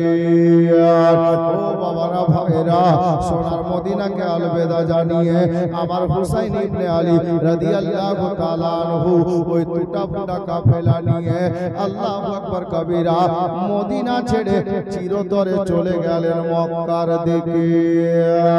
বাবারা ভাইরা, মা বোনেরা গো, ইমাম হোসেনকে মদিনা থেকে মক্কা যেতে দেন, একটু তারিখটা শুনে নেন বাবা। আমার হুসাইন ইবনে আলী রাদিয়াল্লাহু তাআলা আনহু মদিনা ছাড়লেন কত তারিখে, কত হিজরিতে, কোন মাসে? আমি গত পরশুদিন প্রথম রাতে বলেছিলাম আমার হোসেনের জন্ম কোন মাসে বলেন তো? কোন মাসে বলেছিলাম? মনে নাই? মনে নাই? এই যে আমরা কেমন শুনছি ভাই, তাহলে বলেন কষ্ট করে বসে থেকে লাভ কি হলো? আমার হুসাইন ইবনে আলী রাদিয়াল্লাহু তাআলা আনহু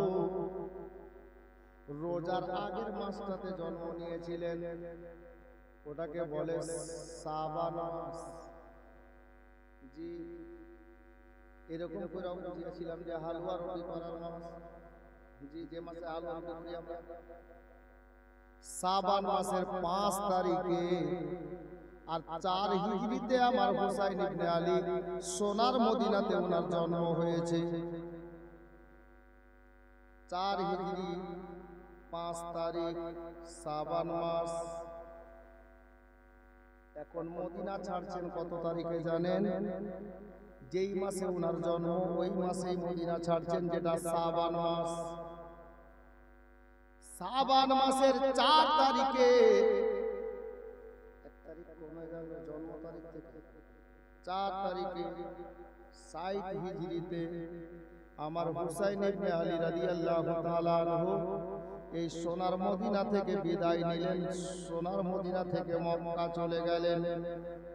সফর জারি আছে, আমার হুসাইন ইবনে আলী যে মদিনা ছেড়ে দিলেন, সকাল হতে না হতে মদিনাতে এলান হয়ে গেল কি জানেন, নবীর নাতি হুসাইন রাদিয়াল্লাহু তাআলা আনহু ইয়েজিদের হাতে হাত দিবেন না বলে, ইয়েজিদকে ইমাম মানবেন না বলে সোনার মদিনা ছেড়ে মক্কা চলে গেছে। এলান হয়ে গেল। হুসাইন ইবনে আলী রাদিয়াল্লাহু আরে তুই বাড়ি যাবি কে রে?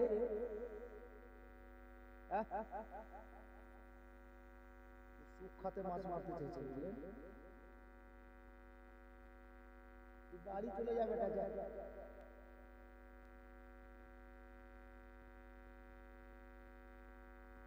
হযরত হুসাইন ইবনে আলী রাদিয়াল্লাহু তাআলা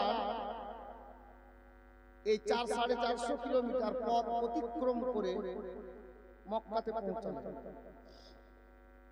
একটু আগে শুনলেন এখানে একটা সুন্দর পয়েন্ট, সেটা কি জানেন? মদিনাতে মায়ের কবর জিয়ারত করেছেন, ভাইয়ের কবর, বড় দাদার কবর, বোনের কবর, নানির কবর, নবীর দিওয়ানা দিওয়ানিদের কবর জান্নাতুল বাকি কবরস্থানে। আচ্ছা বলেন তো, কোরআন নাজিল হয়েছে মক্কাতে আর মদিনাতে, একটা ভলান্টিয়ার যাও ওই বাচ্চাদেরকে বলো যে তোরা বাড়ি যাবা, আর না হলে কথা বলতে একটু আস্তে কথা বলতে বলো, রাখবে না, ছোট বাচ্চা আছে। যাই হোক, তো ইনাদের কবর জিয়ারত করে উনি বেরিয়েছেন। তাহলে যাদের বাড়িতে কোরআন নাজিল হয়েছে, যাদের বাড়িতে জিবরিল এসেছেন, যাদের বাড়িতে শরীয়তের মশলা তৈরি হয়েছে, কোনটা হালাল কোনটা হারাম তৈরি হয়েছে, কবর জিয়ারত করা যদি নিষিদ্ধ হতো, শিরিক হতো, বিদআত হতো, গুনাহ হতো, নবীর নাতি হুসাইন খালি নবীর জিয়ারত কবর জিয়ারত করেই মায়ের কবর জিয়ারত করলেন, সাহাবীদের কবর জিয়ারত করলেন, নানীদের কবর জিয়ারত করলেন, ভাইয়ের কবর, বোনের কবর, নানীর কবর সব জিয়ারত করলেন। তাহলে বোঝা গেল কি, নানার হোক আর নানির হোক, দাদার হোক আর দাদির হোক, ভাইয়ের হোক আর বোনের হোক, এবং নবীর কোন দিওয়ানা দিওয়ানির হোক, কবর জিয়ারত করা শিরক ও বিদআত নয়, বরঞ্চ কবর জিয়ারত করা নবীর নাতি হুসাইনের সুন্নাত। জোরে বলুন সুবহানাল্লাহ। কবর জিয়ারত করা নবীর নাতি হুসাইনের সুন্নাত। জি, হুসাইন কবর জিয়ারত করে বেরিয়ে গেলেন মক্কা। আর মক্কা শরীফে গিয়ে ব্যাডিং পত্র রেখে দিয়ে যখন পৌঁছে গেলেন, ব্যাডিং পত্র রেখে দিয়ে উনি সর্বপ্রথমে যাচ্ছেন একটা কবরস্থানে। হাজী সাহেব যারা আছেন দেখে এসেছেন, জিয়ারত করে এসেছেন, ওই কবরস্থানটার নাম হলো জান্নাতুল মাআলা। ওই জান্নাতুল মাআলা কবরস্থান হারাম শরীফ থেকে খুব বেশি হলে গেলে 100 কিলোমিটার হবে, পায়ে 100 কিলোমিটার অল্প রাস্তা। তো ওই কবরস্থান গেলেন হাঁটতে হাঁটতে। রাস্তা কোনটা চিহ্নর জন্য আপনাদেরকে বলে দিচ্ছি, কেউ কখনো যাবে উমরা হজে বা হজে, সুবিধা হবে আপনার।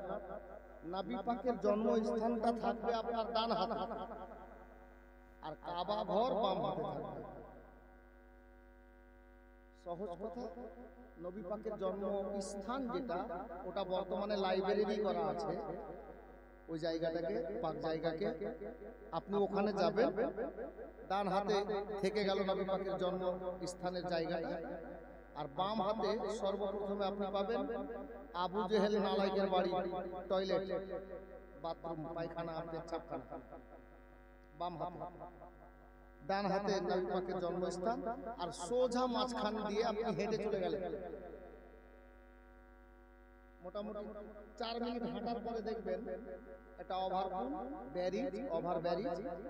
ওভার ব্যারিজের নিচে দিয়ে সোজা বেরিয়ে, ডানে বামে না, সোজাই চলে গেলেন।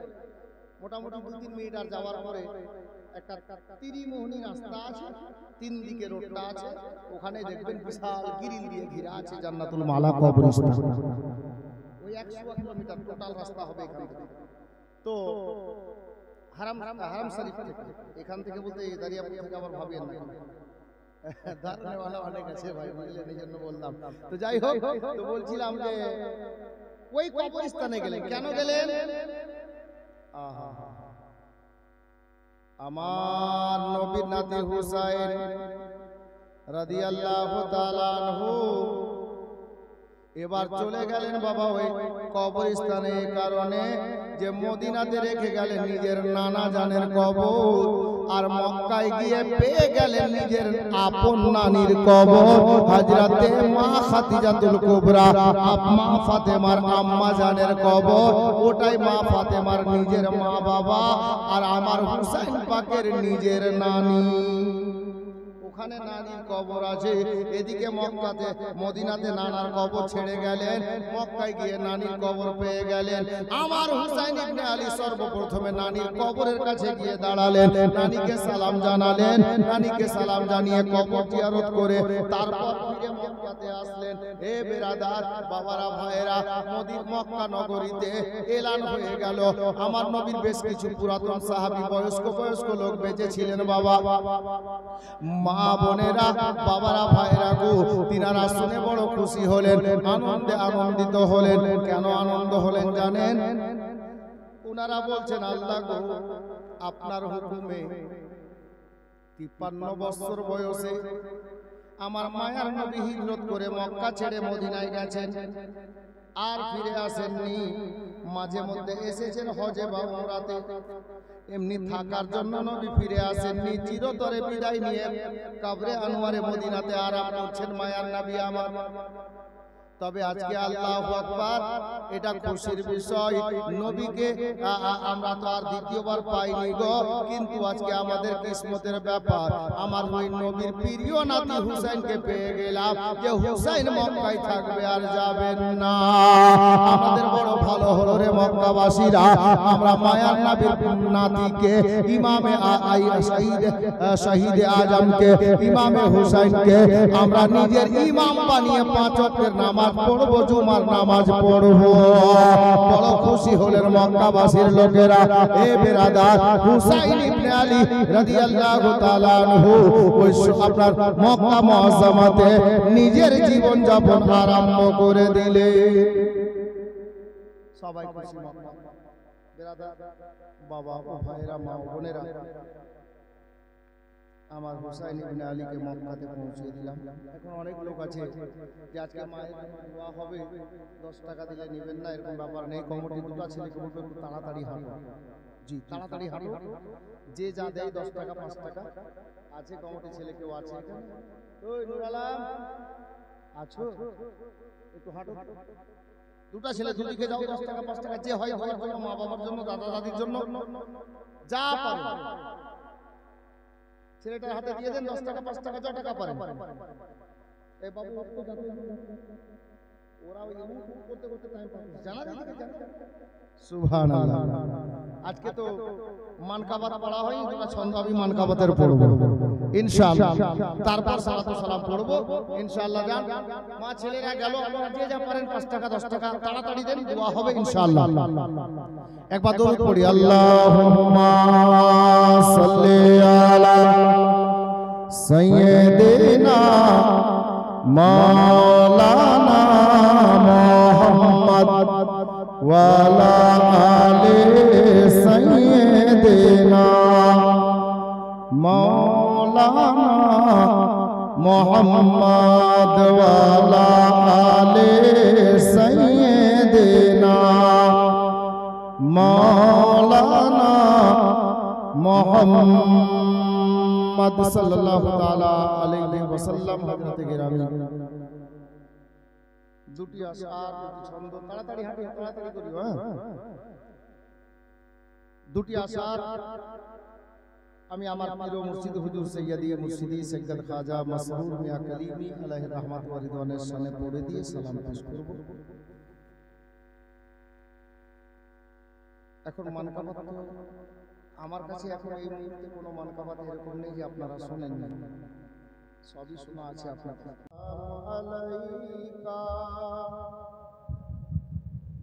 সালাম আলাইকা ইয়া হাবিব, আলাইকা সালাওয়াতুল্লাহ, হাবিবি ইয়া রাসূলুল্লাহ।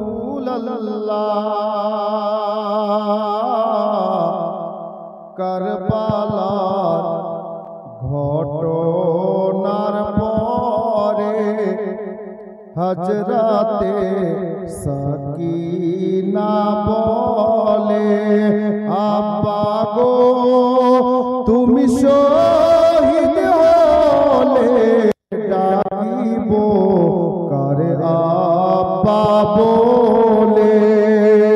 নবী সালাম আলাইকা ইয়া রাসূল, সালাম আলাইকা ইয়া হাবিব, সালাম আলাইকা সালাওয়াতুল্লাহ,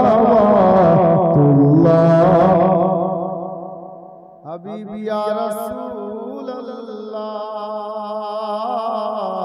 वास्ता शेरे खुदा का और शहीद करबला का, वास्ता गौसो ख्वाजा का, वास्ता कासिम दूल्हा का, वास्ता मसरूर मियाँ का, और वास्ता उल औलिया का, गम ना हो रोज़े जज़ा का।